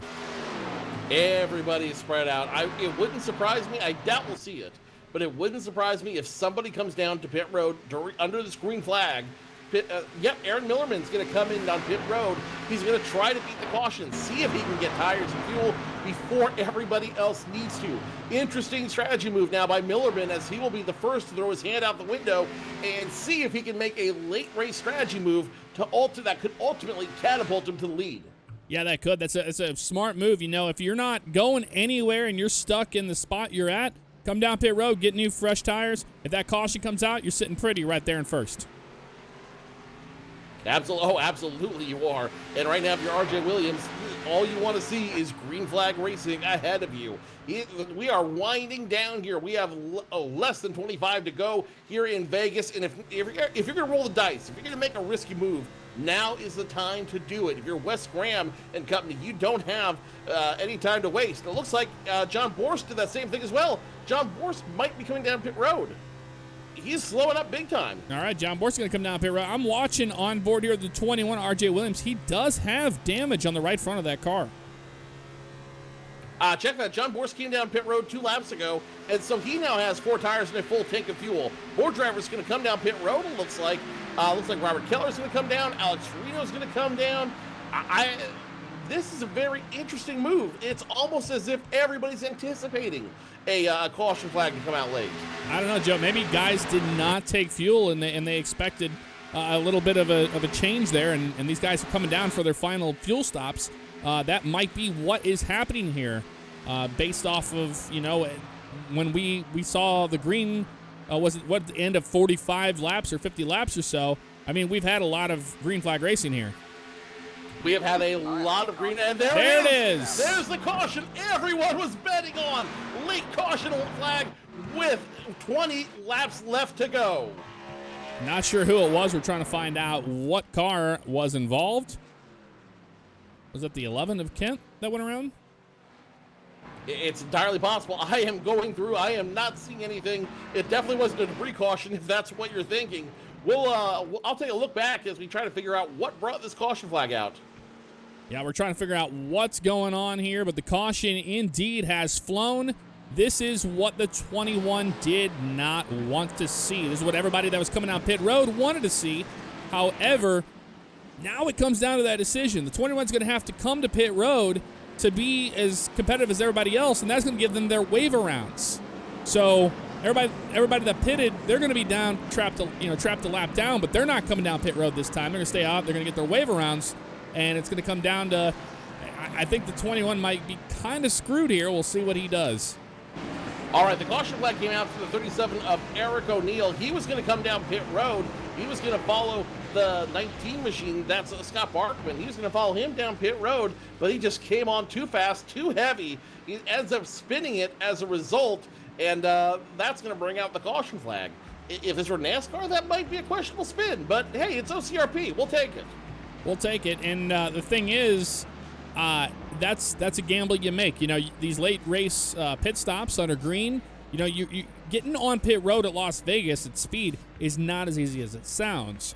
You know, you get the wrong brake bias dialed in on the car, and around you go when you try to make it onto pit road. We're watching 4 tire stop for the 21 and the 88. Who's going to beat who off of the line? That is going to be at the line, the 21. So score, R.J. Williams, the winner off pit road. Wes Graham in second. Jeff Coburn, Rick Evans, and Jeremy Burge round out your top 5 off pit road. And now what I'm most curious to see is what's going to happen. How is the field going to be reshaped as a result of this caution flag? We know some guys already came down pit road. We know Robert Keller, Alex Reno, they were caught on pit lane when that caution came out. Ryan Stewart and Scott Barkman, I believe they were also on pit lane immediately when the caution came out. John Boris, the 86, now being credited on the lead lap in position number 7. I'm really curious to see how this field gets reshaped once we come back around the start-finish line. Yeah, because now we're waiting on the waiver rounds to happen. Once those happen, we'll find out how it's going to shake out. But it should restart with the 21 on the number 1 spot. Wes Graham will be behind him. Jeff Coburn up in the mix in 3rd. And don't count out Rick Evans. He's in 4th. And here's somebody that we saw have a bad break earlier. Got that fast repair done. That is the 23 of Jeremy Burch. The honorary frontiersman once again in the mix. He could have an opportunity to pick off a win to start off season number 3 in the OCRP iRacing League. So now as it starts to shake out, it looks like what you called is going to be correct. So Williams will restart position number 1. Wes Graham will start on his outside. Jeff Coburn, Rick Evans, Jeremy Burch will be in the top 5. And then John Borst will be position number 6. Going through the rest of the field, a lot of late race threats. Eric O'Neill, Ryan Stewart, Aaron Millerman, all on the lead lap. And Alexander Reno may be the lucky dog. He may get his lap back. And if that's the case, you've got 10 drivers all hungry for their first win. Yeah, and starting back there in 11th, you got Robert Keller. 12th is Scott Barkman. 13th, Tony Wilson. 14th, Josh Jones. 15th is Aaron Beaver. 16th, Jason Kent. And Jonathan Brunch in the last position. He is one of the rookies and starting his first race, or his first season here with OCRP. Wouldn't that be crazy? Wouldn't that be insane if R.J. Williams comes out and in his rookie season wins the second race of the season? I mean, we've seen crazier things happen, Jeff, but I just think it would be hilarious. It would be amazing if R.J. Williams ends up taking this race. Well, the lights are going to go off on the pace car here shortly, which they are right now, and now comes all the waiver rounds. Who's going to get around? That's Jason Kent in the 11. He'll get around, no problem. Aaron Beaver and all that. Or not Aaron Beaver. That was Bunch getting around there as well. And now it all shapes up to who is going to be in the front, and that is going to be the 21 car. So all our waiver rounds are done, and now we are going to see how this is going to shape up. Now, on this restart, I expect nothing but insanity. We've seen how the racing is on fresh tires here and just how aggressive these drivers have been on the restarts. Well, now you're running out of time. It's a sprint to the finish now, and I don't think anybody's holding back, and I don't think it's our last caution. I've got a feeling we may go into overdrive tonight here at Las Vegas Motor Speedway. All bets are off. The table is closed, ladies and gentlemen. At this juncture, you don't have friends out there. You don't have friends at the track. You don't have friends behind you or in front of you. All you know is you've got to beat the guy in front of you. If you don't, you're not going to walk home with a trophy. And we're getting ready to restart here. It's going to be one hell of a show up front. That's going to be R.J. Williams versus Wes Graham. Who has help from who from behind? Well, that's the 91 of Coburn starting on the inside of the 21, and that's Rick Evans in the 48 on the outside. 21 is your control car coming to the line. Getting ready to go. Green flag racing. Green in the air. R.J. Williams gets an excellent jump as he will restart in front on lap number 85. Wes Graham behind him, Jeff Coburn and Rick Evans all immediately lining up nose to tail trying to catch the 21 of Williams. And this is where it comes down to who's going to grab the draft. The 88's got a nice run on the 21, and this is what we talked about before. The 21 will not give them the bottom lane. He's going to side draft a little bit with the 88, but the 21's going to make them pass him on the outside. It worked for him earlier on before the caution flew, and now he's got to hold him off for another few laps. 15 laps left at this juncture. Williams continues to lead. A frustrated Wes Graham doing everything he can. He's got the 91 Bepis Chevrolet of Coburn behind him. They're trying to do everything they can to get around the 21, but he will not let them around on that low line. Jeremy Burch in the 23 is getting around Rick Evans, holding off those two drivers back there. That's Rick Evans, and you got Jeff Coburn back there. But we're watching up here, or so not Jeff Coburn, that was John Borst. And Borst wants to get around 23. He wants to get up there and get in the mix. But look at the 91 of Coburn. Nice run on the 88. Nice run on the 88 as a 21 and 88 almost collide. Now Jeremy Birch back in the mix. He's going to take position number 3, and look who's behind him. John Borst trying to get the wings flying on that extra life controller. 5 drivers battling for the win. Oh, he turns to 23. Borst gets into the back of Birch. Birch saves it, but he's going to drop all the way to the back of the field. No caution flag yet. No caution flies for the 23, and as they would say in Days of Thunder, what an incredible recovery by the 23, and that was indeed the 88 breathing down the neck of the 21. No dice for the 88 as he's going to try the crossover. Now the 88's going to force the issue, and he's going to go low. The 21 of Williams, nowhere to go. He's going to go on the outside, and Wes Graham may have made the move to win the race. That was an incredible move by Wes Graham. He knew the 21 favored the inside lane and was not giving it up. He kind of faked him out.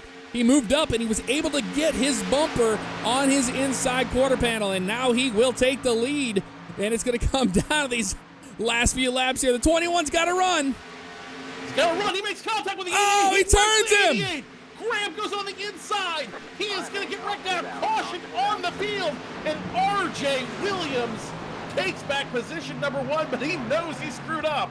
He knows he messed up. He's going to go to the end of the longest line for causing that caution. We're going to find out what happened there, if indeed he did. It looked like it was a racing incident to me. We're going to watch it back here again. But it looked like a racing incident. You know, 2 guys going for the same real estate kitten off of turn number 2. I know that Wes Graham doesn't see it that way. And from what you can see in the replay, we saw the 21 was locked up 100% on the brakes. So I know the last thing he wanted to do was to turn that 88. He gets in the 88, he's hard in the brakes, and he stopped on the inside lane. I'm not sure what's going on. What happened, I think you're right, Jeff. I'm gonna call this a racing incident, and Rubbin is racing, as we all know. As we look back at that one, I do believe that the 21 just got aggressive. He had a great run coming off of turn number 2. He just got too aggressive and ultimately clipped the rear quarter panel of the 88 of Graham. As a result, Graham he effectively pits Graham, and Graham goes for a ride. And you know R.J. Williams screwed up. You know he is apologetic, because instead of running with it, he just immediately pulls it over and stops on the side of the road, letting everyone get by him, knowing he's going to have to go to the end of the longest line for that incident.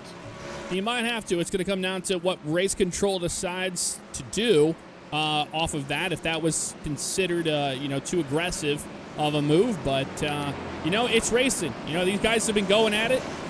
We've watched, up to 91 amazing laps of racing from those guys. And it comes down to just, everybody not taking, they're not giving as much as they were in the beginning of the race. Now they're taking more. But regardless, the 91 of Jeff Coburn's out front, and he's going to have to battle off Rick Evans down the restart. So that shook up everything. Everything you thought you knew about this race, throw it out the window, throw your notes out the window, throw your bets out. Everything has shifted incredibly. So here's how they stack up right now. Jeff Coburn is your leader and possibly could get his first win here in the iRacing League. Rick Evans, John Borst, R.J. Williams, Eric O'Neill, your top 5. Jeremy Birch, who got shuffled out of position by Borst earlier. He'll restart position 6. Ryan Stewart, Aaron Millerman, Wes Graham, Scott Barkman, and Alex Reno will be your top 10. All 10 drivers still on the lead lap. I'm sorry, most of the drivers on the lead lap. The top 10 is on the lead lap. And Jeff, I did not think I would be saying this at this point in the race, but Jeff Coburn could steal one hell of a show. He really could. And I'm just going back, playing it through my head and seeing, the incredible drive that we have seen from the 21 car tonight. And I don't know what R.J. Williams was doing after he made contact with the 88. He sent the 88 around. I think he was contemplating a caution from it, and he got in the brakes really hard, and he came to a stop on the inside. Regardless, if you think that you were wrong or not, if it was a racing incident, you don't know if he came down on you or what. I don't know why he came to a stop like that, expecting a penalty. I think that maybe he expected the caution to come out, but Jeff Coburn never lifted, and he got that position away from him. But Now it's showing he came down pit road. I guess he wanted to get the toe fixed on that car or something. And he's all the way now scored in 13th, 1 lap down. RJ, and for what it's worth, looking at the log from race control, RJ Williams was given the end of the longest line penalty for that incident, so they are calling him responsible for the incident. So even if he didn't let up, he would have to go down pit road, he would have to yield his position, and he would have to start at the end of the longest line. Good news is he should still be one of the cars in the group on the lead lap. The bad news is he's going to have one heck of a ladder to climb when we go back to green flag racing. I think just by being too aggressive, he knew what happened, he knew how it happened, and I think at the end of it, he knew that he just threw away the race with one quick move. And I don't know if I agree with that. I don't know if that's what it was. We saw him on the bottom lane. I didn't see him purposely turn right into Graham. It looked like it was a racing incident to me. I don't know. It's just one of those things where, the race control has to make those calls where they see fit. From up here, it looked like it was a racing thing. And for him, I'm sure he feels terrible for the incident and sitting on pit road. I don't think he's coming back out on the track. I think he's just going to sit there. He came here to win, and he's not going to be able to do that today. Tough break for RJ Williams as he sits down on pit road. He might be stepping his self penalty. He might just be calling it now and calling it a night. So we will come back to that storyline later. Meanwhile, up front, it is all about Jeff Coburn, who's going to lead his first laps of the night. He will have 6 laps to go when we go back to green flag racing. On the outside of him, Rick Evans. Row 2 belongs to Eric O'Neill and Jeremy Birch. John Borst, Ryan Stewart in row number 3. Jeff, it's still anybody's race when we go back to green flag racing. It's anybody's race, and there's damage on that 23 car, but he's not bringing it to pit road. We're going to be restarting here. It's going to be one hell of a show up front. Lights are off on the pace car. Getting ready to make that left turn. Our 91 car of Coburn is the control, and green flag in the air. He waits no time at all.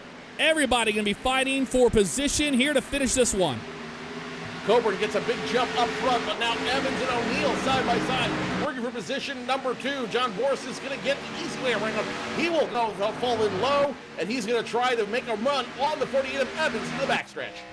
On the backstretch right now, you can see he had a nice run. Sometimes it's kind of like plate racing. You don't want to get too far out there, when everybody's at speed, because they're going to be able to close in on you pretty quickly, and that seems to be the case here and what we're seeing with these two drivers up front. Eric O'Neill, haven't talked about him much in this race, but he got himself into a great position for a win here, and now he's looking to the inside. Nope, he's going to stay right behind the 91.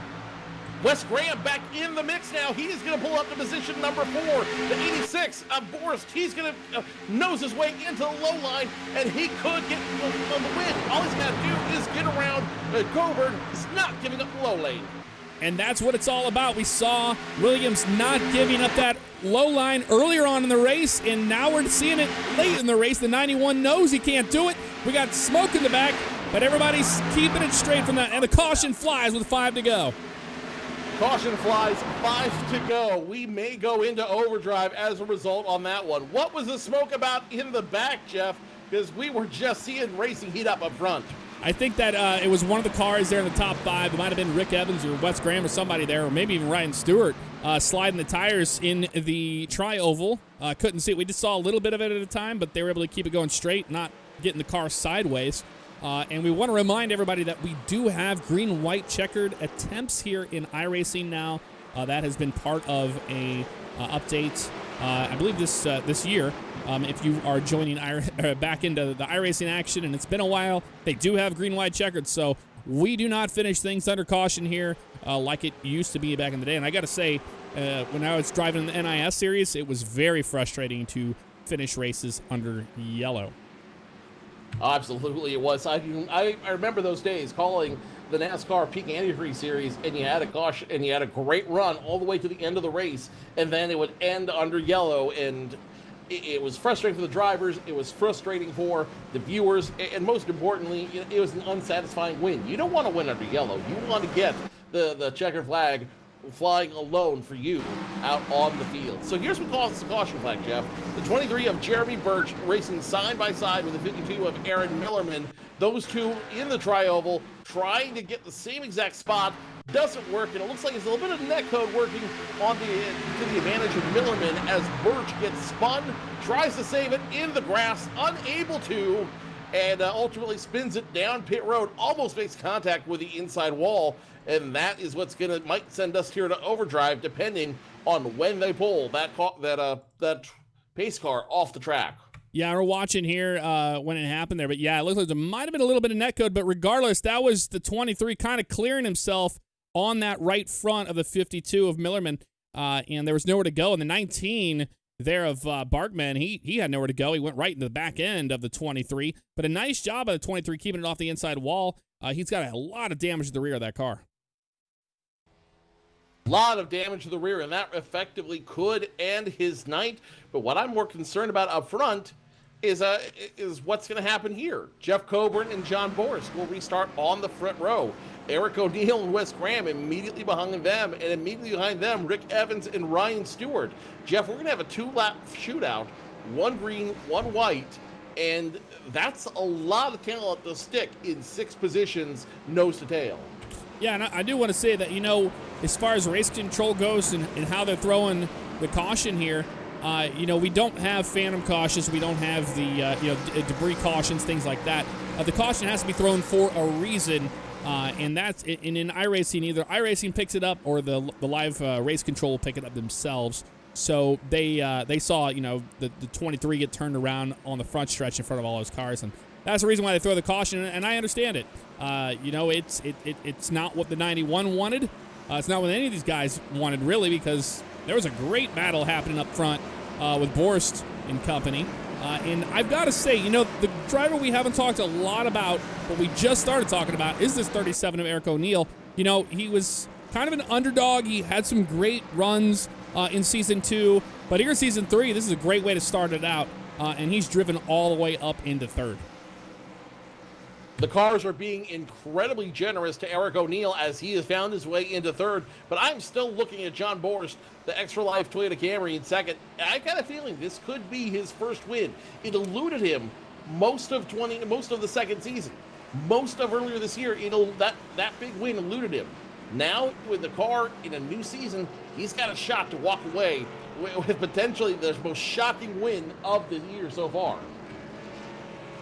It's been an incredible thing to see, to watch these drivers go from the K&N cars to the trucks and now skipping the Xfinity. And I've got to say, at first I was kind of hesitant on them skipping the Xfinity car, but now they have proven themselves that they can easily take care of the Cup car. They can hang with the best of them, and we are going to have an official overdrive finish. First of 2 attempts going to be happening once we cross the start-finish line. Lights should go off this time by. Yes, they will. Get ready for a green-white checkered finish. Here's how they will restart. Jeff Coburn and John Borst.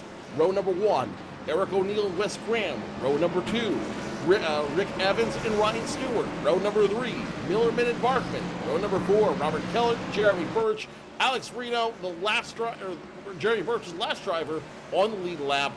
Behind them, at least 1 lap down, is Alex Reno, Tony Wilson, Josh Jones, Jason Kent, Aaron Beaver, Jonathan Bunch, and R.J. Williams has put himself into self-exile. He will call it a night after that incident. So all eyes, Jeff, is going to be on Jeff Coburn. Can the Beppis machine make its debut in Victory Road tonight? Yeah, and that's something that we don't know. It's going to be an interesting thing to see. Really upsetting to see Williams take the car behind the wall. It's just one of those things. It's a racing incident. You get back out there and you race and you finish out the race. I don't understand the whole thing, taking it behind the wall unless there's a considerable amount of damage to that car, which there weren't from what we could see. So I'm not sure why they took it behind the wall, but you know what? I'm not driving that car. They made the decision. Regardless, the lights are off on the pace car. We're going to try to finish everything out here at Vegas, and it's going to be the 91 in control. Green flag flies for Jeff Coburn, and as soon as he sees that green, he is down and away. Coburn will get the jump. John Force, Eric O'Neill, side by side. Turn number 1 will be the critical turn into deciding who's going to win tonight. And you cannot lift here. You see the 37. No one is lifting through 1 and 2. You can't afford to do it. You're either going to get turned and wrecked or, and we see Borst get into the wall there. Here comes Wes Graham on the inside. It's going to be 3 wide. They get together. Huge crash getting into 3. Everybody's wrecking behind them. And we're going to have to try it again. Huge crash. 37 on the roof there. 19 of Barkman is involved. The 22 of Reno, big junk. The whole front missing off of his car. The 48 of Rick Evans is involved. We're going to watch and see what happened here.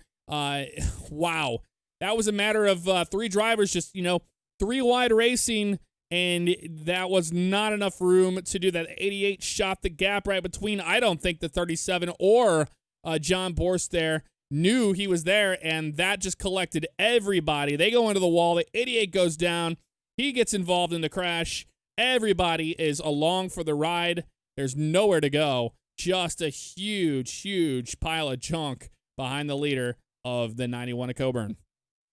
All right, I have to give a credit to Wes Graham on that one, because what an incredible opportunity. What a shot to try to make it work.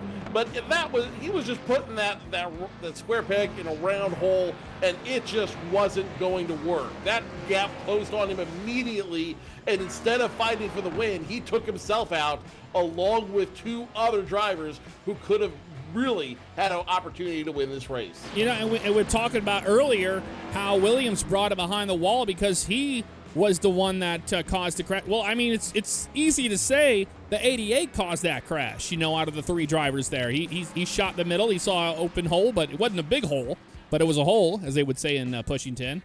But he tried it. It didn't work. But is he going to take it behind the wall, or is he going to finish out the race? It's hard to say. So it's a matter of these guys got to push their egos aside and say, okay, we're here to have fun and race instead of, rage quitting out on a race, especially, this early on in the season. So it comes down to, just chalking it up to that's racing. And it's a lot of fun to watch. That's for certain.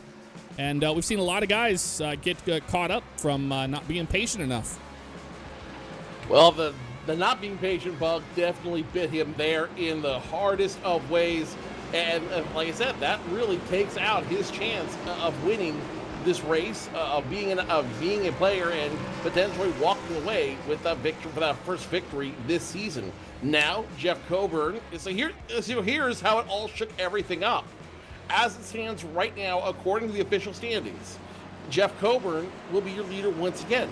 Robert Keller, who drove that famous Ego truck last season, his Ford Mustang will be position number 2.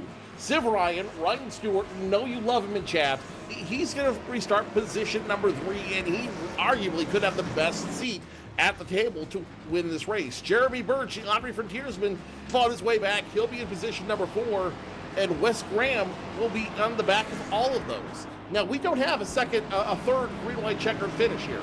If the caution flag comes out at any time, the field is frozen and the race is over. So if these guys wreck, if something causes the caution flag to come out, it's done. And Jeff Coburn right now has the best opportunity to walk away. He's hoping that somebody gets impatient behind him and they wreck out. Now, correct me if I'm wrong. We haven't had a green white checkered attempt yet here, so we're still waiting for that to happen as we have 3 laps to go. No, we saw the first attempt happen. The first attempt happened when Wes the Mess created that big mess. So now we're on our second and final attempt. Okay. It's a little confusing based off of, it coming down to the last few laps. But, yeah, no, I somewhat understand it now. I'll keep you honest. All right, excellent. You sound good. I'll do the rest. Wonderful. Well, let's talk about Keller. I mean, came out of nowhere. He's right here in second. He could get it done. Again, a lot of guys could get it done right there. Jeff Coburn. Check that. That's Stewart. Civ Ryan. Yeah, he's just hasn't gotten around the 4 car yet. But, I mean, from what I'm seeing in the scoring loop, it's showing the 12 in front of the 4, and the 4 will be starting 3rd. I'm not sure what's happening here with that. Well, no. They reset. They reset it one more time. Okay, yep, there it is. Race official said the 4 will be position number 2. So now they're lining up for the final time tonight. 2 by 2. Jeff Coburn, Robert Kellert on the front row. Ryan Stewart, Jerry Birch behind him. Wes Graham, Aaron Millerman will be in row number 3. All right, Jeff. Chat is rooting for Civ Ryan Stewart. I'm rooting for Ryan Stewart. I think he's going to pull away a big win. What is your prediction as we go for one more half lap around the track? This is Jeff Coburn's race to lose, and there's no reason why he can't hold him off for the win tonight. It'd be cool to see the 4 do something out of this and take advantage of it, but I don't think Emma's going to be able to get around the number 91. The Dunder Mifflin Paper Company could have a huge win tonight if they can get around Jeff Coburn in the next 2 laps. Now, he does have damage on the back of that 12 car, and so does the 23. That is correct. Both of those do have some smashed rear bumpers, and that could hurt him. But right now, all eyes are on the Memphis Camaro of Jeff Coburn as he gets ready to go green flag racing one more time. Into the restart zone they go. They pass the line, green flag in the air, and Jeff Coburn gets a big jump. Ryan Stewart wasted no time. He's going to be right at the side of the 4, and now he sets his sights on the 91. That was a great restart by the 12 of Stewart, and he's got help behind him. That's the 88 of Graham. Graham was impatient last time around. Will he show some more patience this time by? Discretion is the better part of valor, and he throws it out the window. Graham on low line will pick up position number 2. This is where you're in the 91 car, and you block, baby. There's no reason to lift. There's no reason to give him an inch. You know that if you do give him an inch, he's going to take it, and the 88 is all the way down the apron trying to make that happen down into 1. Final lap. Wes Graham will take the lead after forcing the issue. He will pick up position number 1 through turns 1 and 2. The 12 and 91 side by side trying to drag race, but it may be too little, too late into turns 3 and 4. Graham in the lead. It comes down to 3 and 4. Stewart's got a huge run. He's trying to get to the 88's bumper. He could do it at the line, but he's getting a little loose right there. The 4 of Kellert at the door there, and it's going to be Graham that's going to take the win here tonight at Vegas. In what I can only call a surprise comeback from the mid-pack, Wes Graham picks up his first win of the season, and with that will take over the points lead here at Las Vegas Motor Speedway. Jeff Graham definitely rolled the dice. He put it all in, last green-white checkered, destroyed the car, got a quick fix, and came back to win this race. Not impossible, but highly improbable. Highly improbable, and we got to say, you know, with these guys, it's a matter of it's a matter of who is who's going to lift on those restarts. That's really what it comes down to. And Graham did not lift. He had an incredible run to get around the 91, and he gets it done here at Vegas. Now, we saw him go below the white line. That was totally legal. At a track like this, you know, you can't go below that yellow line, but this is the white line. You can indeed drive on the apron, and that's what Wes Graham was doing. He's taking all the racetrack he possibly could to get around, and it was a perfectly legal move to do, and what an incredible finish that was. Kind of a heartbreaker for the 91 of Coburn.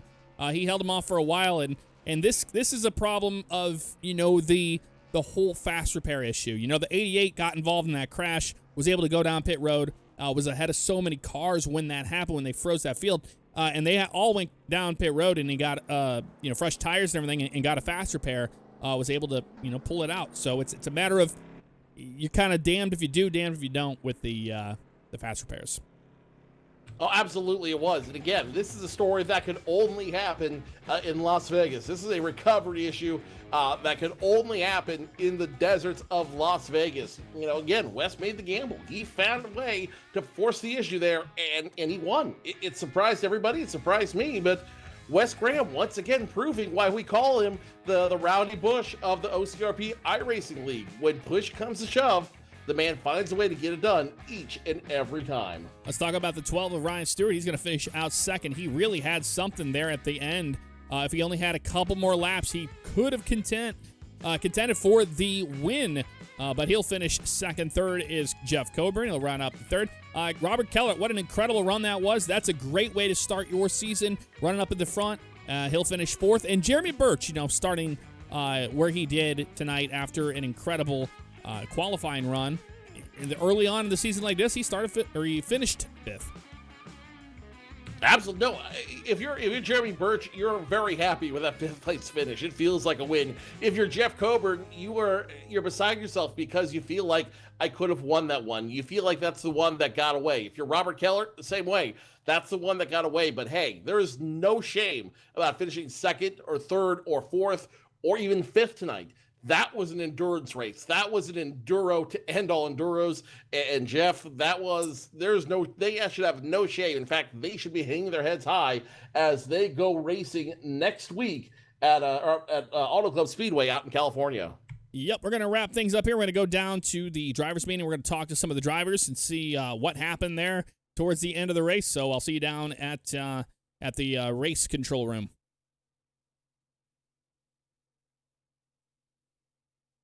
All right, joining our drivers here and trying to catch up here to the winner. Your winner tonight is Wes the Mess, Wes Graham. Wes, how was that run? What happened there at the end with the 21?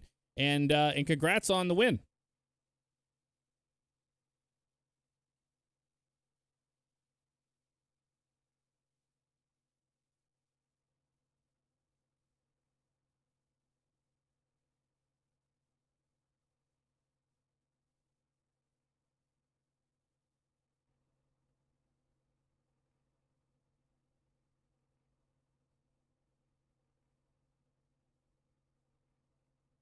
What are your thoughts on race control deciding to put him down at the end, and then he ultimately took it behind the wall?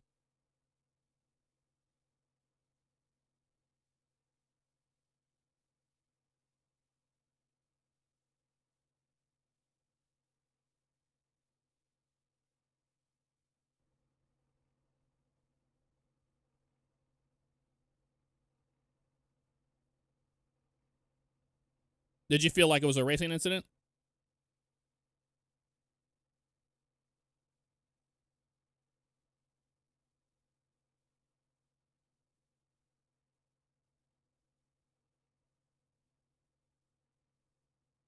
All right, I'll take it over to you, Joe.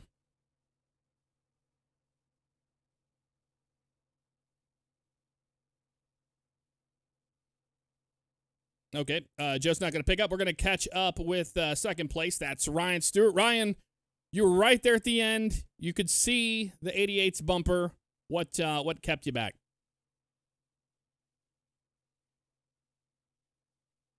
Brian had to go deal with his dog. Oh, yeah. Okay, excellent. Well, then we'll move on to Jeff Coburn. Wait, I'm here. I'm here.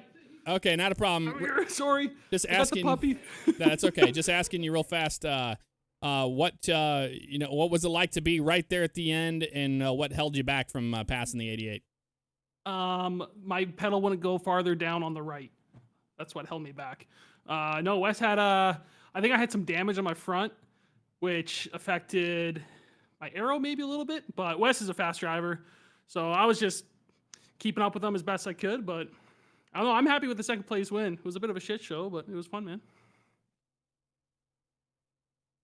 All right, and if Joe is down there, Joe, you have anything to say? I'm going to take that as a no. Been trying to get a hold of Joe down there to talk to somebody else, but we're not going to hold up anybody. He can hear him. Jeff. Okay. You might have him muted. Oh, yep. Oh.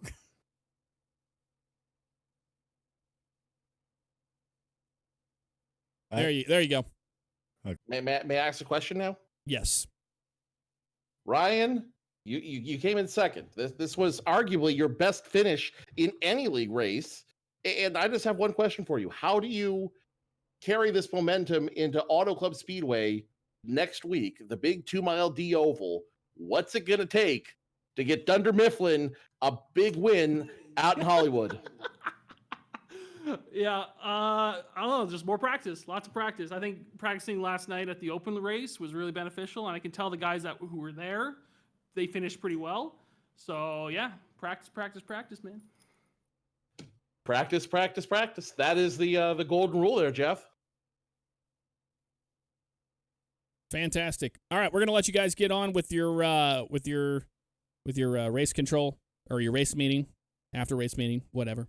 We're gonna leave you to it. Alrighty. Alrighty. Okay, we'll go down the list. Jeremy. Yeah, I made a couple of mistakes there. I think I need to adjust the volumes on my spotter because I didn't hear him on either one of those, and I should have. I might be able to get his live spotter coming in to help me out next week. I hope so. But I apologize for getting down on you guys. It was a pretty good race. The track come down a little bit, and it got us all tight, and things happened. But good win, Wes. Good race, guys. Okay, Joshua. Yeah. I had a good start, and then my my usual ways came into play. Checked up on turn two. Turn two was my arch enemy. This whole race is that wall comes up quick, and checked up on it too hard. One time went into the infield, destroyed the car, and ended up upside down on the front stretch one time. So we finished all right for being 2 laps down, and just gonna get a lot of practice in for next week. Right on, Alex Reno.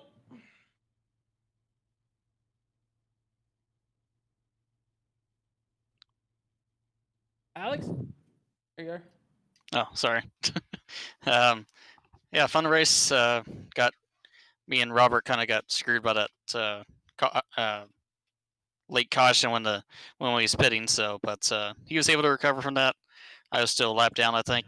But overall, I had a fun race. Noticed that the outside was very good for saving your tires, and then later in the run, if you wanted to, you could move down. But yeah, I think this track is all about saving tires. So great race. All right, Rick.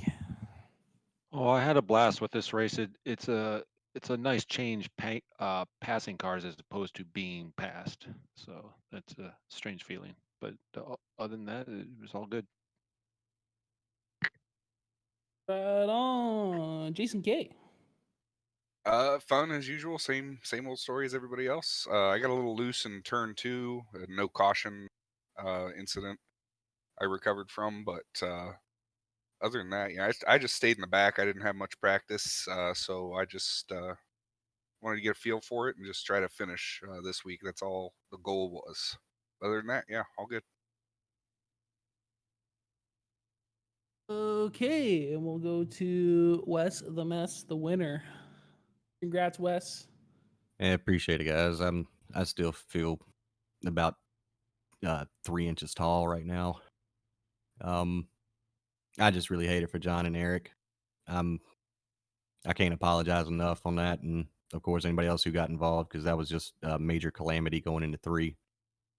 But I mean, other than that, I mean, it's a fun race. I mean, the package is really fun, when you get about 10, 15 laps after a restart. But, it's just everybody's on top of each other, and you definitely got to bring your A game every week, especially when we're on these 1.5 to 2 mile tracks. Auto Club is really, really, really, really, really fun. So I'm looking forward to next week, and appreciate it, guys. Fun race. Okay, we'll go to Ricardo. Oh yeah, race control. Good job, race control. Everyone give a hand for race control. Excellent race control tonight. Thank you. Yeah. Great job. Simon. Thank you, guys. Yes. Thank you. Bravo. Encore. Same as last week, guys. Really nice racing. Was a bit harder for me this week since you weren't all bunch up, so I had to keep my eye out on the whole field. But yeah, good racing. We had, I think, in total 5 cautions, but yeah, went really nice. Keep it up. Okay, and we'll skip Joe and Jeff for their closing remarks because they like to do little closing remarks. So we'll let them finish at the end. But Robert, Yeah, I was excited coming in. Made a really dumb error early, but glad I didn't affect anybody. And then coming back from that was a grand adventure and a lot of wreck avoidance and stuff. And just want to shout out to Reno for some fun racing for the lucky dogs there and trying to come back from the unfortunate pit stop. Nice job, everyone. Thanks, man. love to hear it. For all the saltiness, there is some fun out there. John B. Okay. Had a great time. Got a little trouble early, but plan worked. Got to the back and just got some seat time, guys. Just some practice and some more practice and some more practice. That's all I did. Right on. Okay. Eric O'Neill. Eric, you had a good race, man.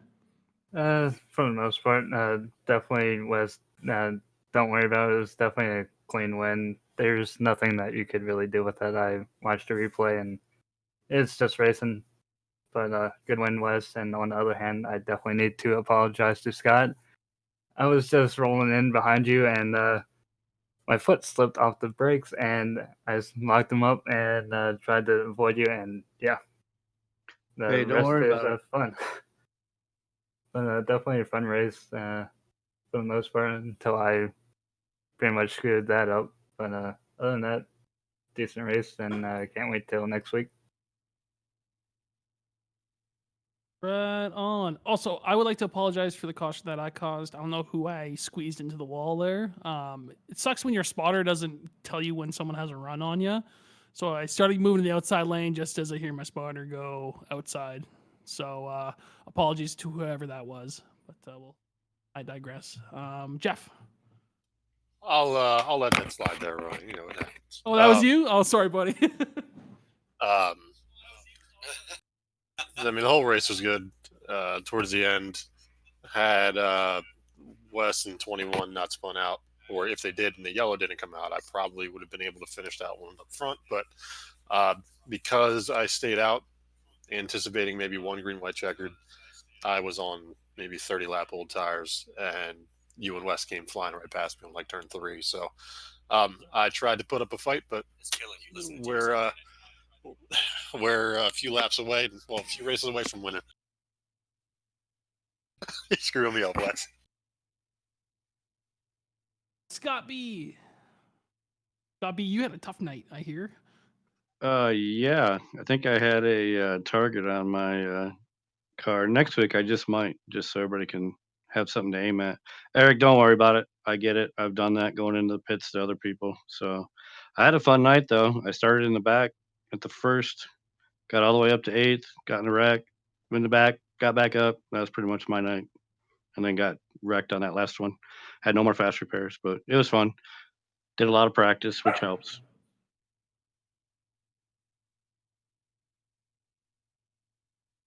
Practice, practice, practice.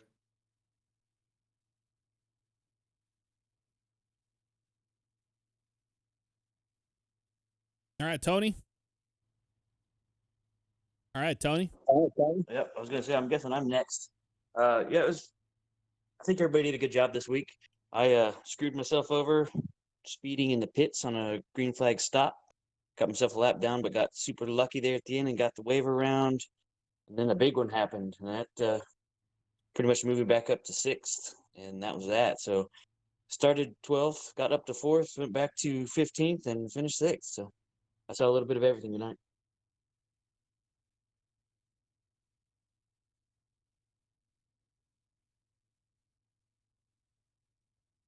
The other John B.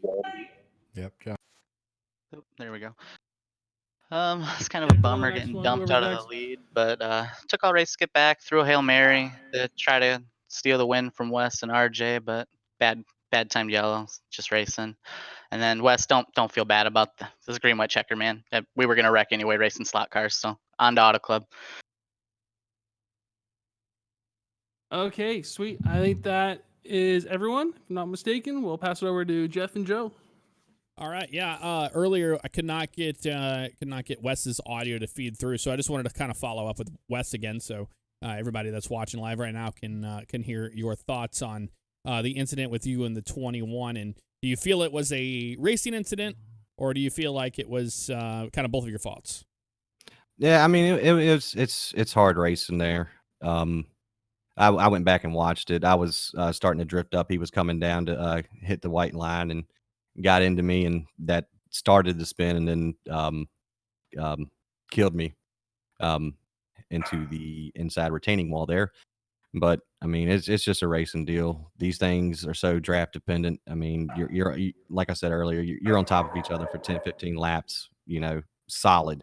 And it's like you have to bring your A game every week because I mean, you got to make moves when you can, try to get up towards the front, and you got to do what you can to stay in front because it's just they're so aero dependent now. So so after that incident happened with you and the other two cars, and you had to bring it down pit road, you got a fast repair out there, and then you were able to get out there and restart in the top 5 area. Do you think that was the way that you were able to get back up there and get the win?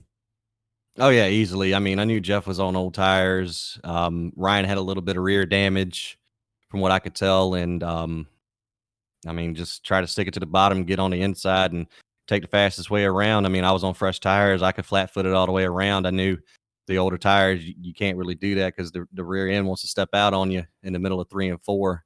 And it's like it's like tight loose. It's a weird sensation.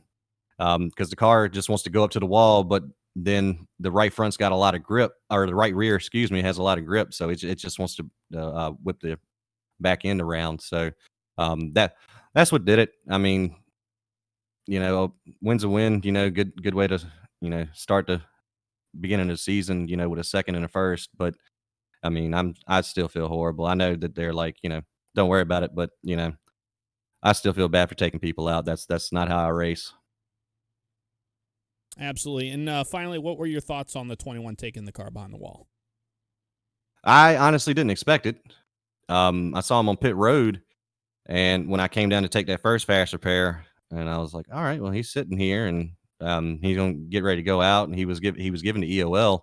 So I was like, we're going to start pretty much side by side. So I was, planning while I was sitting there in the pits to, follow him back up and see if he would wear his stuff out while I was running behind him. And then I left pit road. He never came out. And I mean, that was that.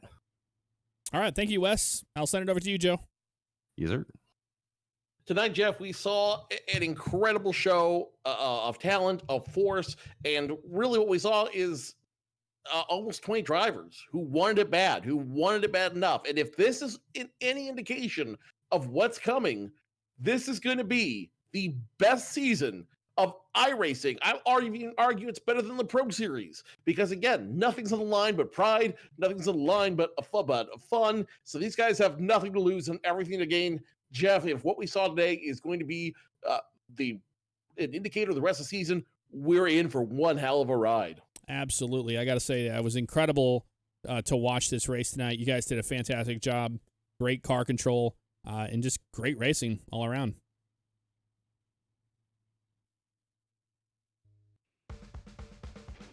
Appreciate you guys. Thank you.